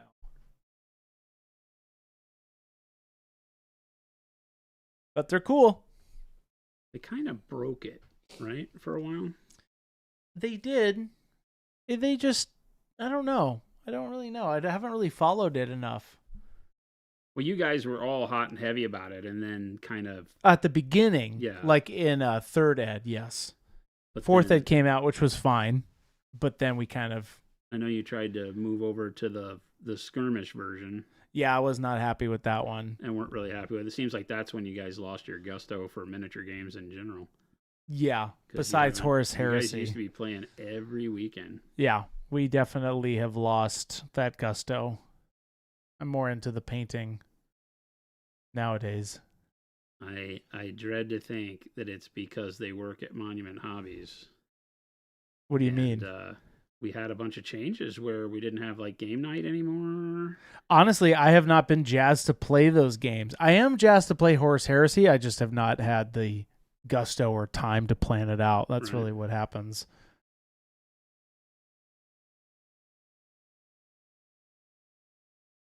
The last game I played was Blood Bowl. Blood Bowl is really fun. I like Blood Bowl. You have to be in the mood. It's a mood game. Yeah, it's Yeah. definitely a mood game.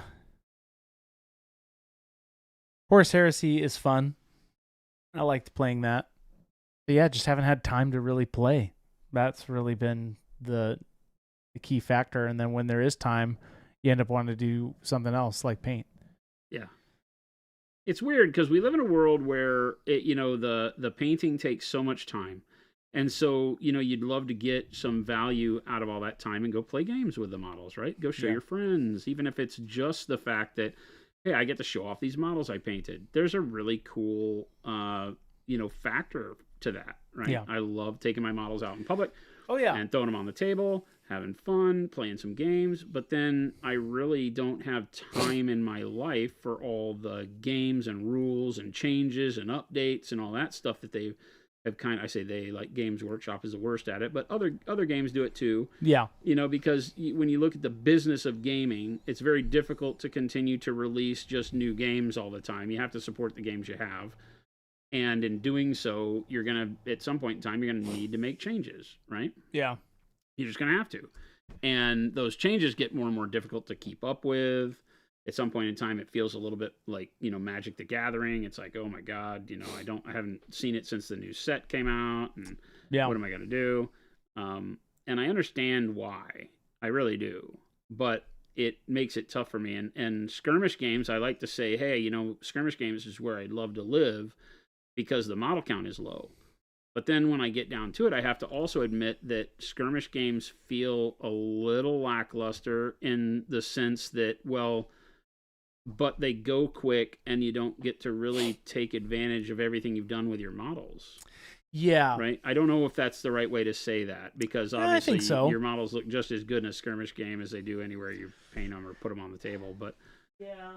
I feel like the fast games don't feel as rewarding maybe for the time you've put into the models. I don't know. I love long, chunky games. I do. I do like that. They kind of. It's interesting because I was talking with Chance about this and Philip, but the way they did Horus Heresy, these rules are kind of like how I wish they would have done Age of Sigmar, like made them more chunky. Yeah. Right. Like with more character. Where Age of Sigmar used to feel like that, but then they got rid of a lot of that stuff. And then they just kind of made it easier, which is fine. At the end of the day, you just have to champion it. If you're wanting to play a game, like somebody was just mentioning, you have to go to the LGS, you got to play the game. That's what you got to do. You kind of have to figure out, you have to encourage other people to try to play it, or 100%. That's just it, right? 100%. So yeah, we talk about that a lot. Like having someone who really, is amped about a game is it's like Kyle. Takes. Yeah, that's all it takes, but it's tiring. Kyle with Horus Heresy does that pretty well. He does it. Yeah, he creates narrative events. He loves getting people together for a Sunday. Yeah, and then has a group that like after they play they'll go out to dinner and whatever else. So yeah, that's what you really need to do it. Well, the brown is just too good. Yeah, so on paper I like playing games. In reality I just end up never really having the designated time that I've set aside to play them. Should I do all these guys? I should do all these guys with their great cloaks or whatever it is, their trenches in brown. Yeah, but there's some good games. I end up playing what's it called? I'm drawing a brain for Daggerheart more than anything. What's Daggerheart? It's the I think is what it's called. Is it called Daggerheart? Yeah, Daggerheart. That's that new D&D version. It's not Dungeons and Dragons. It's like D&D, but it's a lot more engaging, I think. I really like it. New rule set? It's its own separate game that's come out by I don't know who made it. I think Critical Role made it. Oh, is it that thing? I think, which is actually really fun. So I've been playing that. That's just because we switched it over. It's made by Critical Role. Yeah. I find that interesting, right? It's very... These people that made all their money doing Dungeons and Dragons. And then they made a new game. And then they make a new game. I think they got mad at D&D, right? I think that's what... started with that. Yeah, and they changed it to a D12-based hope system with fear, which actually I really like. System? Yeah. What does that mean? Essentially, you roll 2d12, and it's either hope or with fear. So if you roll a d12, 2d12s, and then you add them up, but then you determine which one is your hope or your fear dice, and then you choose if the higher one, the higher dice number is your fear, something bad might happen, and it goes back to the DM. If you roll with hope, you can still keep rolling, essentially, or your team can still keep going, right? I'm not very good at explaining it, but Yeah, that doesn't it make is sense, but it's okay. not as chunky as D&D sometimes. It's a really good system. It's fun. Interesting to me. I would think that RPGs would be the one thing that you would want to be chunky, right? Yeah, I guess it depends on how the DM really, because the book is big. Don't get me wrong; it's still It has the playing that ability to be game. whatever you need it, kind of a thing. Yeah, I have not read the DM rules, but apparently those are really well written. Well, that team of people, had a lot of money behind them, so they can Yeah. probably do quite a bit with it. Yeah, so I've been playing that, but every once in a while I'll get the Philip or chance to play a game every once in a while. Every once in a while I'll play some Blood Bowl with Gabe.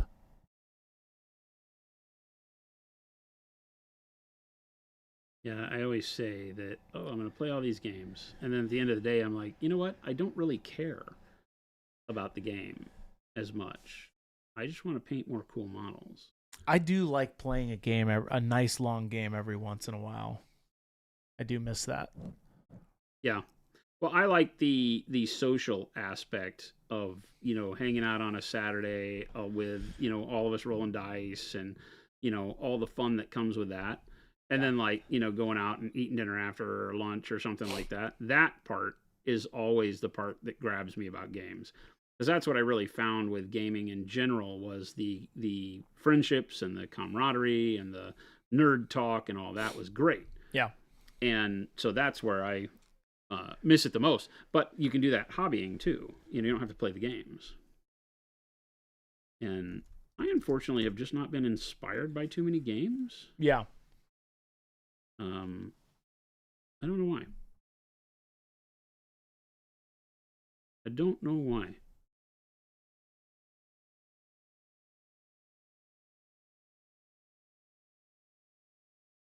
Ghost Hunter says Gundam Assault seems like an accessible skirmish game due to the small number of units. It's kind of like BattleTech.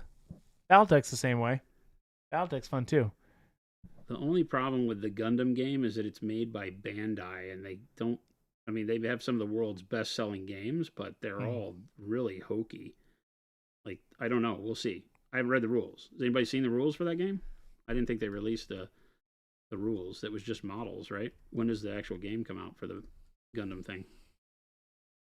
I don't know.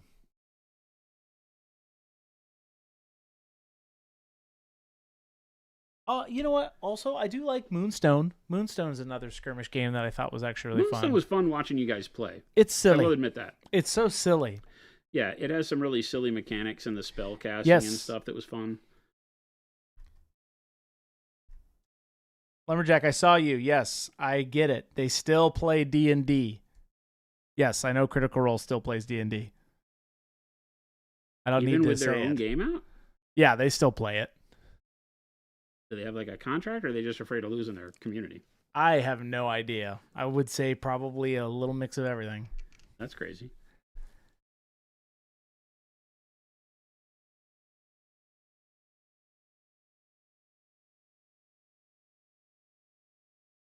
Yeah.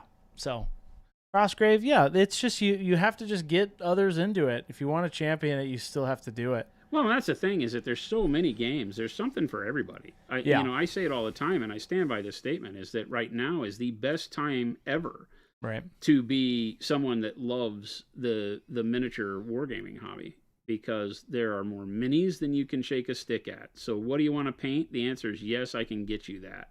Yeah. Right. You can find just about anything, whether it's a 3D print or something that some company makes in a genre that will fit the bill for what you enjoy. And so that can get you painting. And then in the terms of gaming, geez, man, there's so many games. There's so many games out there. So many, And it's like we've been working on a game, and you guys have heard me talk about it off and on for years if you've been around here. And the major thing that keeps it from coming out is that there's too many games, right? There's too many games, and it's not I don't see a value to it. And that's not me being negative, I don't think. Maybe it is. But I just don't see much of a value to it, to add another voice to that if you can't really feel like you've nailed something unique. Same way we make products, it follows me into game development, is that if I can't feel like, it's something new and different and there's a reason for you to go play it, then I'll keep working on it.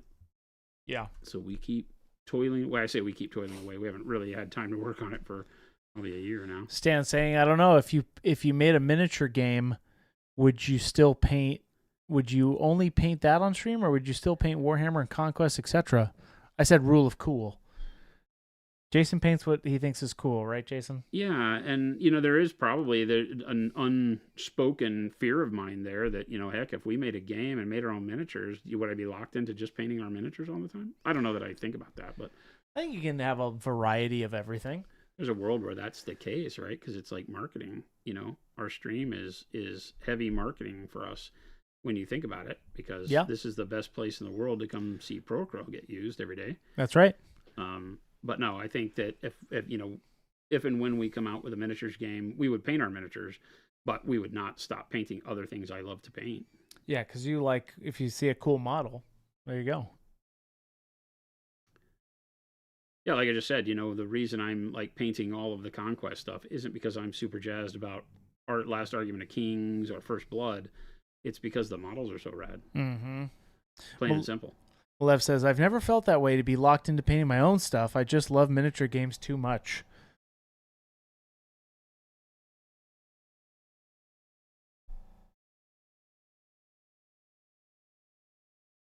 Well, yeah, and like Malev makes games, and so Malev makes games that are mini agnostic, and so that's kind of a really cool thing, because now you can have, maybe the genre locks you in, and locks in air quotes, but yeah, you can just paint what you want. Yeah. Right? And run with it. I think that's great. But you're not talking about having to just paint, a particular group of models. How watered down did you have your one step here, or was it watered down at all? Just dampness on my brush is all.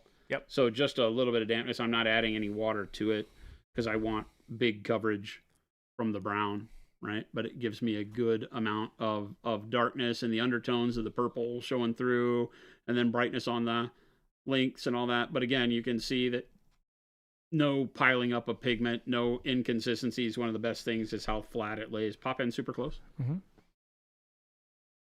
Right? Just works. And that's without the thinning. So you can thin it down even more and get various shades, have more of the base color show through, all of that, and use it how you like, because it's got the brown is just too good. Yeah.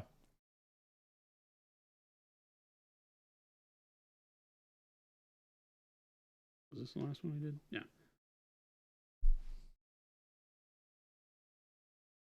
Super smooth, matte finish. So works like you would like Pro Acryl to work in that situation, but that's one coat, right? So with one coat of paint, you get a tremendous coverage, great vibrancy out of brown. I don't know how vibrant brown is, but you get my drift, right? We got to do some pants.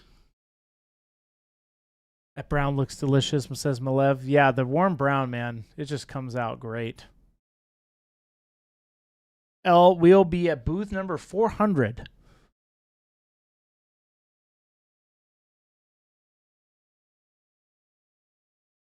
We are the first booth as you come in the main, or the first entry into the vendor hall.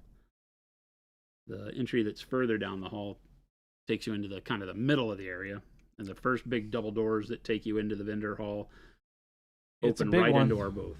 So we are prime position with 1,000 square foot, biggest booth we've ever had, one of the biggest booths at the show. I think we're like the 4th largest booth at the show. Crazy. Yep. Crazy to think. Bring your minis. It's gonna be a lot of fun.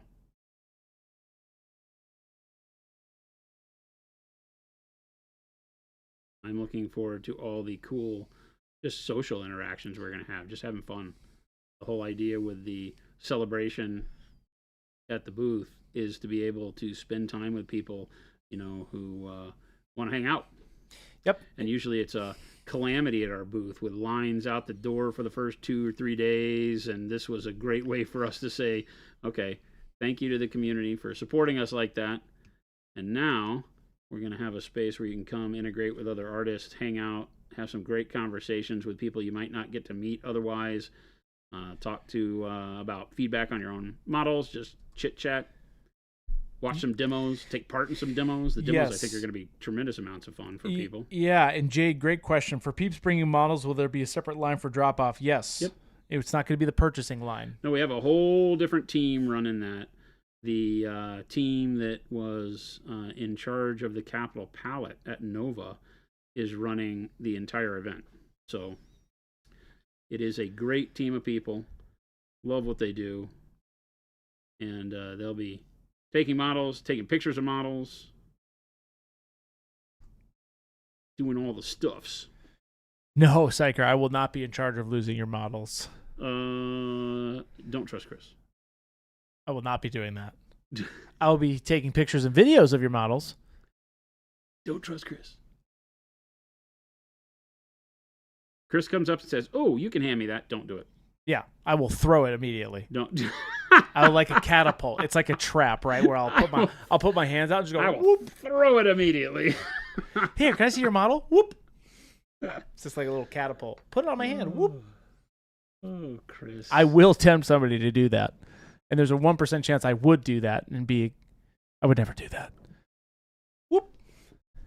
And now I took a whole brush load of water and dipped it in it. And this will give me way more fluid on my brush than I need, so I got to be careful here. It's going to flood areas. But this will make the entire mixture more diluted and allow me to spread it further. This one brush load might do the whole model. I don't know. And also make the brown inherit more of the color underneath it because it's thinner, and allows you to take the same color and use it in a lot of different ways just by thinning it, because you're already painting these on as a filter, and it just depends on how much opacity you get out of them as to what that filter looks like, how much of an effect it has over the base coats, how much of the base coat color it allows to seep through, so on and so forth. So, always be playing with these, right? This was just one brush load of water. I'm using a number 4 sable, so there's a lot of moisture on a number 4 sable. It can hold a lot of water. But look how I'm taking that first brush load, same brush load I did the other guy in, but now look, I just did the entire pants. Mm-hmm. The entire pant. It's just one pant. One pant? It's just one pant, Chris. I won't get into that one. Right. And you can see how the coverage is much different, right? Just with that one brush load of water. And it's going to give you a variation in color so that you can use this exact same color and just thin it a little bit on one versus the other and keep on going back and forth. And now, even though I have 9 models with brown pants, they'll all be subtly different.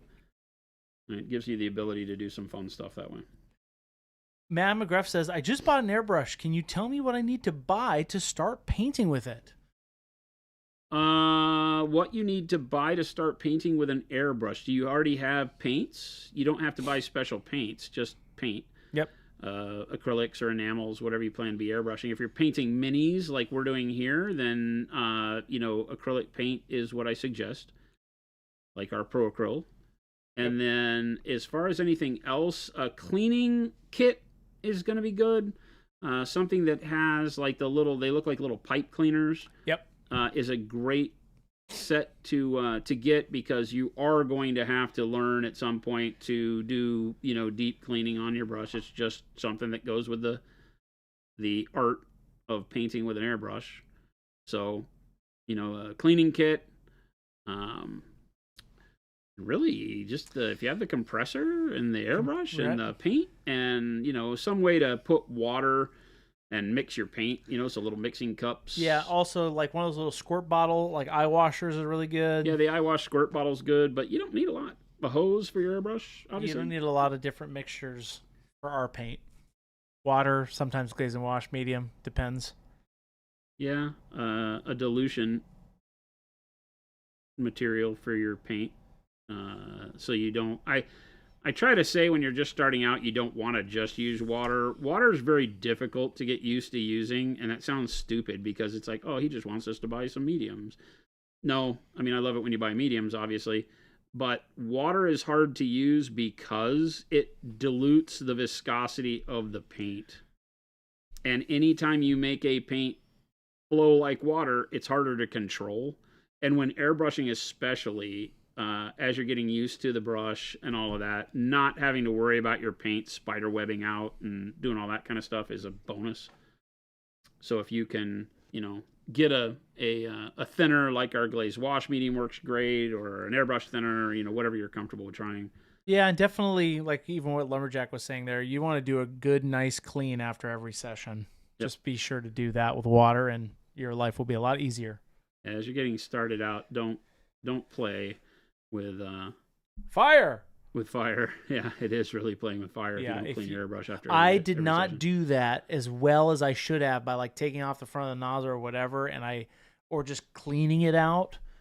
But I was also super new to airbrushing, but now I treat them a little bit better.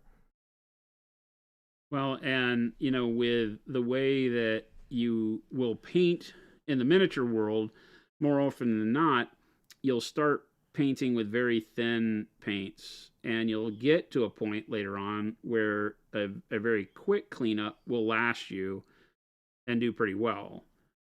Unlike enamels and lacquers and things like that, where it doesn't really matter how you paint, you got to clean the damn brush.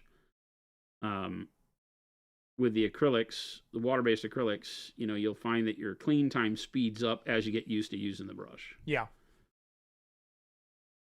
But you'll always need to be cleaning. A, B, C. Always be cleaning. I just made that up. Yeah, but it's going to be a fun time. I'm excited to get there and to be done with it in a good way, right? Yeah, all the stuff right now is cool, but it's all work. Yeah. It's all, holy cow. It's a lot of planning. It's a lot of timing. It's a lot of everything. But when we're there, it'll be a great time. Definitely bring your minis. If you are not aware, you'll see that link right there, the minis as art celebration. That has all of the information you need to know about the minis is our cup teaser challenge. Go to the bottom. It tells you all that information on what you can bring. And make sure you can bring 2 submissions. Bring your best. It's going to be a fun time. We're going to be giving away a lot of prizes and a lot of fun prizes. So yeah, we're going to have a lot of fun this year. I wouldn't hesitate to bring one because it's also a really cool thing to get artist feedback, a nice photo taken of your model. Like I wouldn't miss out on it. Specifically this year because it's about fun. Then you can also learn about what's happening in the 2027 about the actual big one as well, this first one. So this is the year to be the primer for it, essentially. So bring your best. I was bummed today because I'm looking to get the trophies for next year made by the same company that does the Grammy trophies. Oh, really? Yeah. But they can't get them done in time. Oh, okay. To have it for this year, because you can imagine that, I don't know, custom trophies take a while, it turns out. Sure. And so we're working through the details on that. I don't know if that'll come true for next year, but that's my hope, is that we can have some fun trophies that are, custom built for it. So we'll see. This year is just this year's a really cool cup trophy that we'll use to show off and talk about the way that the contest is going to work next year. We'll have all that information for people that are stoked about the big competition next year. It'll be a lot of fun. Once you started priming with an airbrush over a rattle can, it's hard to go back. Yeah, the 100%. Having our rattle can primer under anything colored primer is amazing. So don't miss out on that.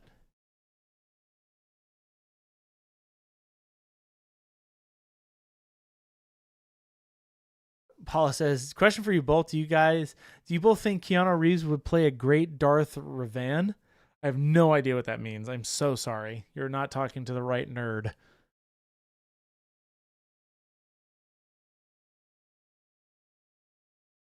Chuck says you should just 3D print all the trophies and make Jason paint them on stream.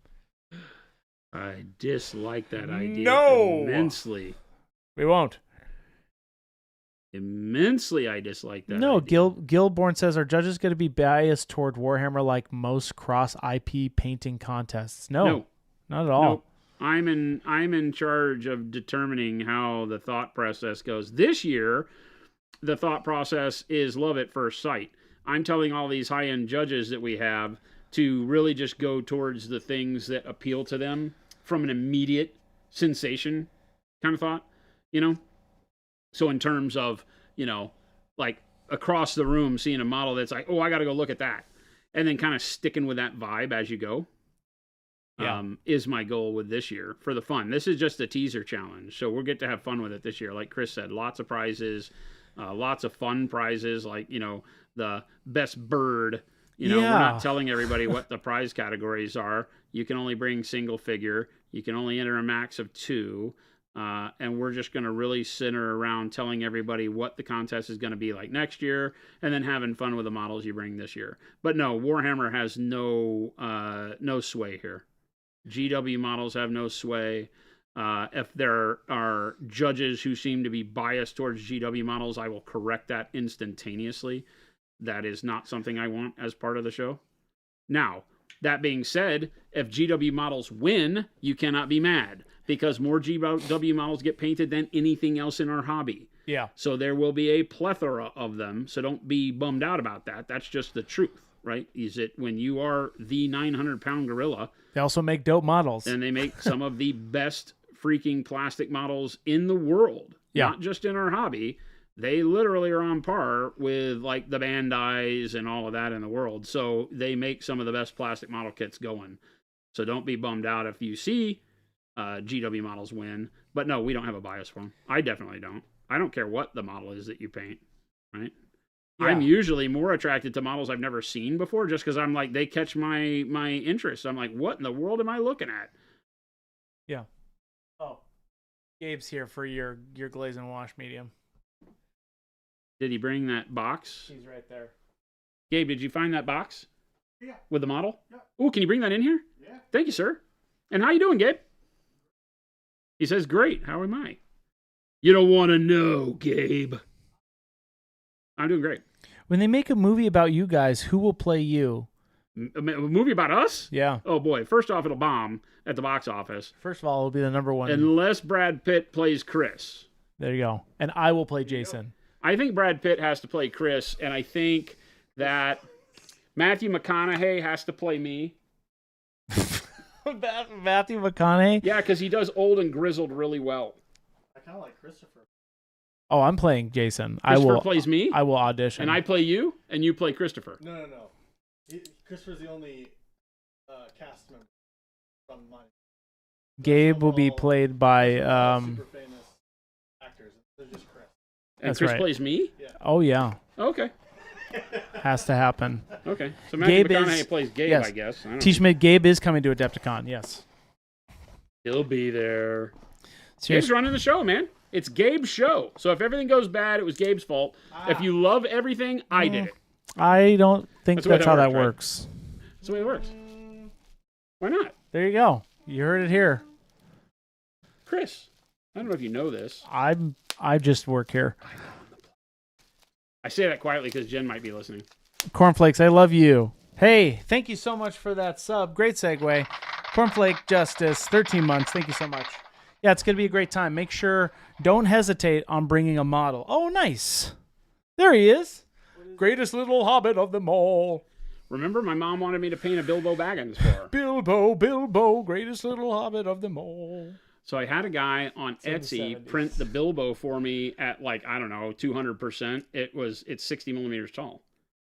They need some cleanup, but that's a great one, right? Bilbo, greatest little hobbit of them all.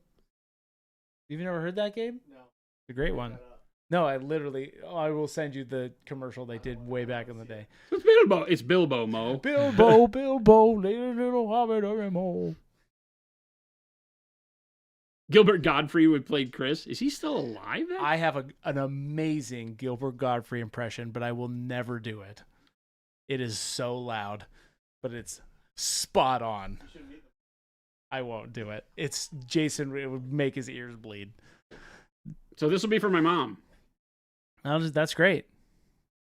It'd be pretty cool, yeah. I have to figure out a base for him. I think Jose's coming. I think I just heard him. What's that? Does he have a key? Yeah. That is awesome. Yeah, that'll be a fun one. Maybe we'll start painting that when Jason gets his act together and finishes this Legion army.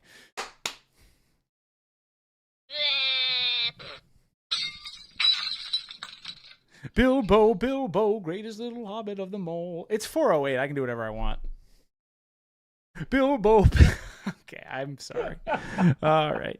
Well, one of my models won't work for MA competition. The base is too large, says Jade. Yes, we are limited in size bases, so, So make the base smaller. That's Jeez. right. Here's what you do. How much bigger? But like I said, Didn't we say the base could be like what, 120 mil or something? I think like you said it was 160. that was the whole height for the thing. Maybe it was 120 mil. 120 mil is pretty big.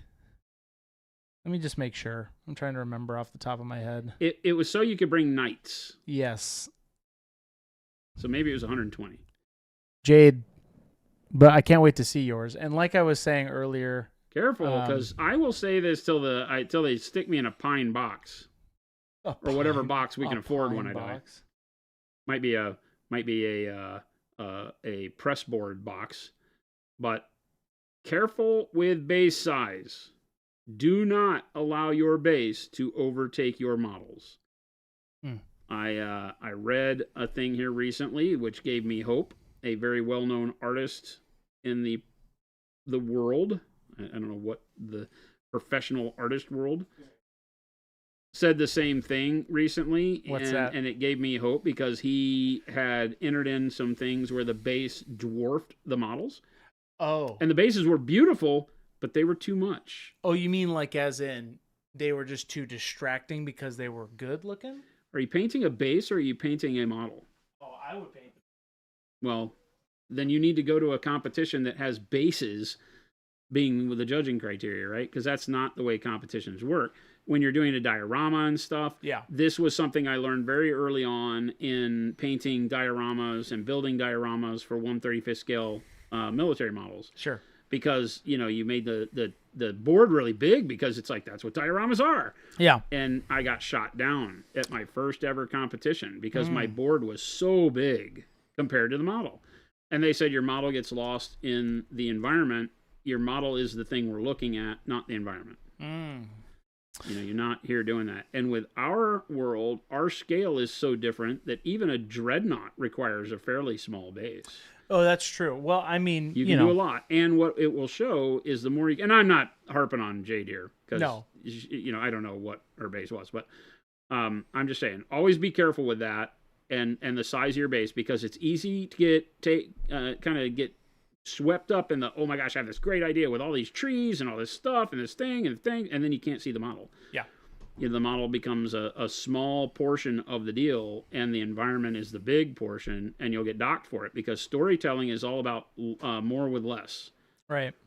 As opposed to, a million different chinguses around a model. And sure. I've had tons of people that I've really kicked the wind out of their sails and not meant to, but I'm like, your base is too cluttered. You got too much stuff going on. None of it has to do with the story. Quit it. Focus on the model. Show us what you can do with the model, and then make the environment be what I would expect given the way you've painted the model. I should be able to take the model off of the base and envision the base. If the base is so huge that the model is swamped with it, then you've spent too much time on it. So, anyway, just a little rant. Yeah. Well, and here's the other thing, too, going back to it. Oh, Jade says it's a 6x4 block because the model's laying down. It's almost 6 inches long. Oh, okay. Yeah, I get you. Here's what I would say. The 6 inches is like 150 mil, right? Yeah, the thing that I want to make sure that I'm mentioning to everybody is that, yes, this year, next year, regardless, bring your stuff. Don't allow it to intimidate you in that way. No, one of I the know a lot of one of the cool things we're doing in Yeah. this is the divisional play, or the league play, we're calling it. In that there are 3 championships to be had at the MAA in 2027. Not this year, because we're not doing it this year. And so you can be in the, we'll call it the beginners division, right? And you can strive for the championship in the beginners division. And all the things I'm talking about here might be off the table. I mean, we're still going to tell you those things. Yeah, that's the point. Don't lose the model in the background. Will still be talked about. Yeah. But we're not going to hold people, to the same criteria in the what you would call the beginner league or the lower division. Sure. And the whole reason for doing that is so that everybody feels like competing against yourself has value, not just that, I'm getting better, but I'll never be Eric Swenson good.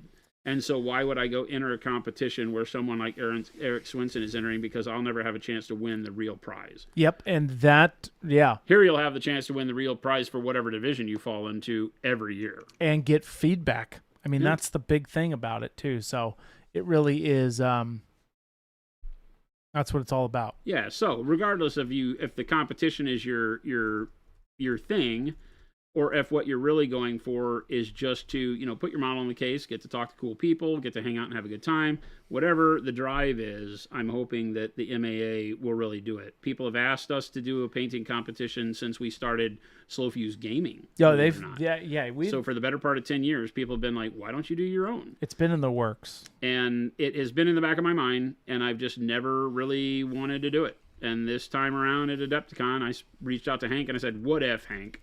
What if I wanted to do this? Because there isn't a true open anymore since Crystal Brush left. There's not something, everything is beholden to the models by the people that are throwing the competition and all that stuff. AMG does one. Other people do one. Obviously, Golden Demon is beholden to GW. So, those feel like they're just already maybe forcing you into a hole you don't want to go into.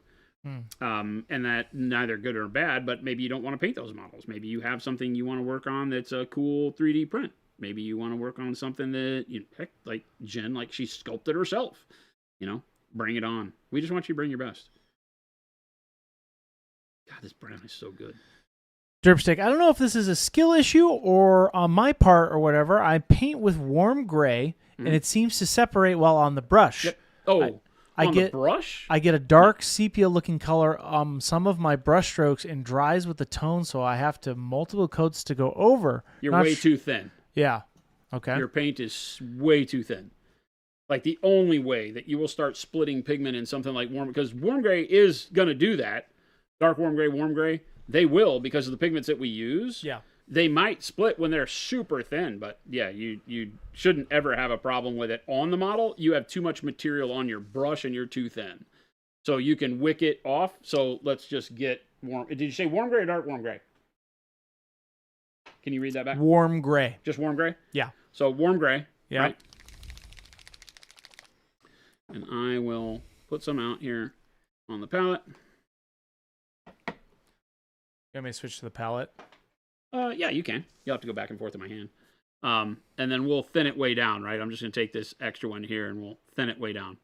And if we leave it there, you'll see with so much water in it, you'll see it get kind of darker around the edges, A bunch of that is the medium, right? Our medium looks like it has a color until it dries, right? And that it's more noticeable here and like on camel green and things like that. But so really, really thin, right? And when you paint with it on the model, if you just go straight to the model and start painting with this, it's too much liquid, big droplets of paint. And you could wind up with darkness around the edges or whatever. So again, make sure that you're getting rid of most of the moisture on your thumb palette or whatever, and then go paint the model with what's left. You'll never have a problem. Literally never. You're just flooding the model with too much liquid. And inside that liquid, your pigment starts swirling around. Because even here where I flooded my hand, it's still all the same.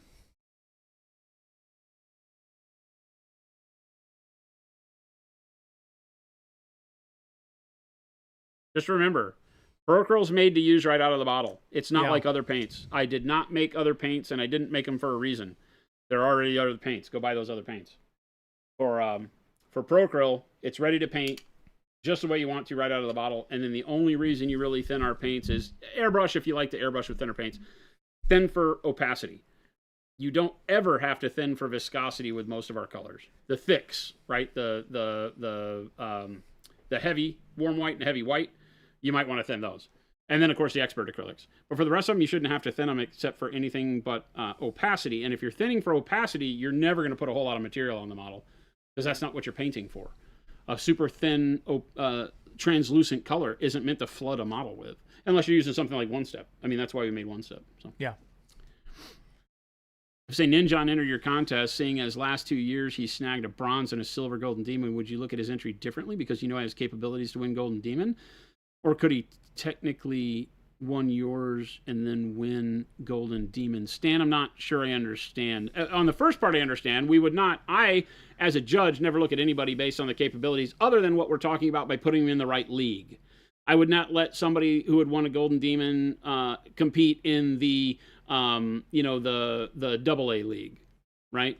I would move them to or AAA, AA, and the top league, right? Division 1, 2, and 3 is what we're calling it, right? Yeah. So think like college football. Like I would put a beginner in Division 3. I would put a person who'd enter some competitions in Division 2, but it's all going to be based on the model. You might have some of your models make it into one division or another, right? That's why we're limiting the amount of entries you can do so that we don't have the same person like rope-a-dope to win all divisions, right? But no, we have a rubric that will force your model into a division. You don't get to pick, right? So that's the first thing. Like if you were to go, I liken it to sports, right? I grew up playing sports. And so if you went out to a combine or like a weekend tryout for the baseball league when I was growing up, yeah, you would go out to a weekend tryout and you would hit and run and drill and do all that. And the coaches would take their notes and then they would all parse you out to the right division to play in. And the coaches would pick their teams, right? And you didn't get to be a part of any of that. And you'd go to the team you went to and you'd play the season. And that's kind of what this is. You'll turn your model in. It will be judged on the spot pretty much for how it hits the rubric for each division, and it will get placed in a division. And then within that division, you'll compete on the subjective, which is all the stuff like, how did you use color, how smooth are your blends, all the stuff that isn't really objective because it depends on how you are painting the model, right? I can't say your blends are smooth is an objective thing because if you paint with a lot of texture, I don't want you to feel bad, right? So we get into the subjective count, and when you hit a certain rubric in subjective, you'll get basically a commendation, and then out of all the commendations, we will pick the top 3, and then out of the golds in each division, each category, out of all the golds, we'll pick the cup for that whole thing. So multiple layers of performance that you'll be judged upon, but it doesn't matter who you are. Yeah. Doesn't matter who you are. As a matter of fact, now, it's hard to say this because there's no anonymity in the hobby past a point. When you become such a well-known painter, the judges will know what models are yours or what models look like yours. And so while the name is not attached to it, there are judges that know each other, obviously. And when, Sergio Calvo enters a model, one of the judges knows it's his because he saw him working on it or something like that, right? Sure. So there's never pure anonymity, but it's as close to it as possible. The models don't have anybody's name on them. They have a number, and the number's in the system, but the judges don't know that. Right. Boschek wins everything with a bribery. Correct. $1.2 million. I think it'll be a fun time. That's what the whole point is. So don't psych yourself out. Yeah, don't worry about it. The whole goal, the whole reason I'm doing this is so that everybody at every level who has never entered a competition at all, or it's their 50 millionth competition, can have fun. Yep, that's can have the fun whole and be idea. Rewarded if you do the right work. Do the work, get rewarded. Right? Do the work, get rewarded. Yeah. Boschek said, "Let me call my bank." So what else are you going to do on these guys? We're done. I got a meeting. That's true. Yes, you do. So I painted some brown. We airbrushed and then I started laying down some brown. But this is that assembly line painting, right? I'll need to do more brown, and I'll go on every model because basically what I've been doing is alternating between the brown and the greens. Yeah. And then we'll right, get right. The graphite green. Yeah, I use graphite green for a lot of the jackets like this and some of the little legging areas and stuff. And so I'll just continue going around the models and putting one of the 4 colors because we are also using some of the dark green. Yeah. Right? We're using dark green, graphite green, rust, brown, and then all the webbing and packs are in the dark green brown. And so, we'll just continue to go around until all the models have all the colors on them, and then we'll go through and do the flesh tones and the guns. So all in all, this won't take... It takes time because brushstrokes take time. But all in all, the whole thing will come together very fast. So there you go. Bring your questions tomorrow, chat. Remember, Wednesday we're going to be streaming with Dallas, and who knows what we might do on Wednesday. Yeah, I mean, just as a precursor, this is just one coat of One Step on all these models. That's it. Nothing else has been done. No highlights, no nothing. So this gives you the best view of what our One Step paints do in a single coat over, the purple and the taupe. And these guys didn't have the dry brush on them. This is the model, the set of models that did not have the dry brush on them, which reminded me I need to go back and do the dry brush on the other ones. But even without the dry brush and peaking the highlights on things, you can see how the graphite green did such a great job of highlighting the jacket. You don't really need to do anything else. Yeah. It's that simple. You can choose to highlight them or not, but I'm really not planning on it. I'm planning on going through and doing a light dry brush on the guns and maybe a light dry brush over the whole model like you do with the olive flesh or something, just to pull an earthy tone once I get the bases done, but that's going to depend on the base. So all of these models, believe it or not, will not have much else done to them other than the single coats that you see here, because it does such a good job on the model that I'm gonna put the whole army out there and just see how it goes. If we missed a question today, you guys, like I said, bring it back tomorrow. Same time, same place. And we do not participate in DST. Is that right, Jason? I don't even know what you're talking about. Exactly. We stream Monday through Friday, 2 p.m. to 4 p.m. Monument Standard Time, right here in That's Phoenix, right. Arizona, from Monument Studio HQ. Thank you all. I said that fast and didn't mess up any of the words. I think Adepticon is going to be very exciting when we're there. And I'm very excited about Heck yeah, that. it is. We got the event. We got the celebration going on. One We've got Step. One Step launching. Huge booth. We'll have Evo bags for the first time in months, hopefully. Yeah. There's all sorts of amazing stuff going on at Adepticon. It'll be a lot of fun, not just on the store side. I mean, heck, 75% of the booth is not the store this year. Yeah. That's saying something. Yeah. If So you guys it's- have seen our booth before, Sisters! that's a little bit of the booth. So get ready. So we have not gotten responded to by the Flash Gets, so I need everybody in chat to go and flood their email with talk of the Fisters. Hey, and also, just before we go, if you're not going to Adepticon, hit this link right here. Base Layer is doing the online competition. Go sign up for it. Yeah, Boshek, we're doing the same thing. The Mini Says Art Celebration is the quarterly challenge over on Base Layer. Yep. And Go check it out. We will be judging that the week after Adepticon ends. Yep. So it'll fold up, and you can go enter a model in there, too, and there'll be great prizes and fun stuff there. It'll be a lot of fun. Yeah. So go check it out. All right, everybody. Thanks so much for hanging out with us, watching some paint dry. Enjoy having you here, especially on a Monday after the long weekend. So hopefully you had a good time. And your week is starting off great. I guess it's only a long weekend for our crew. Everybody else just got 2 days like I did and like you did.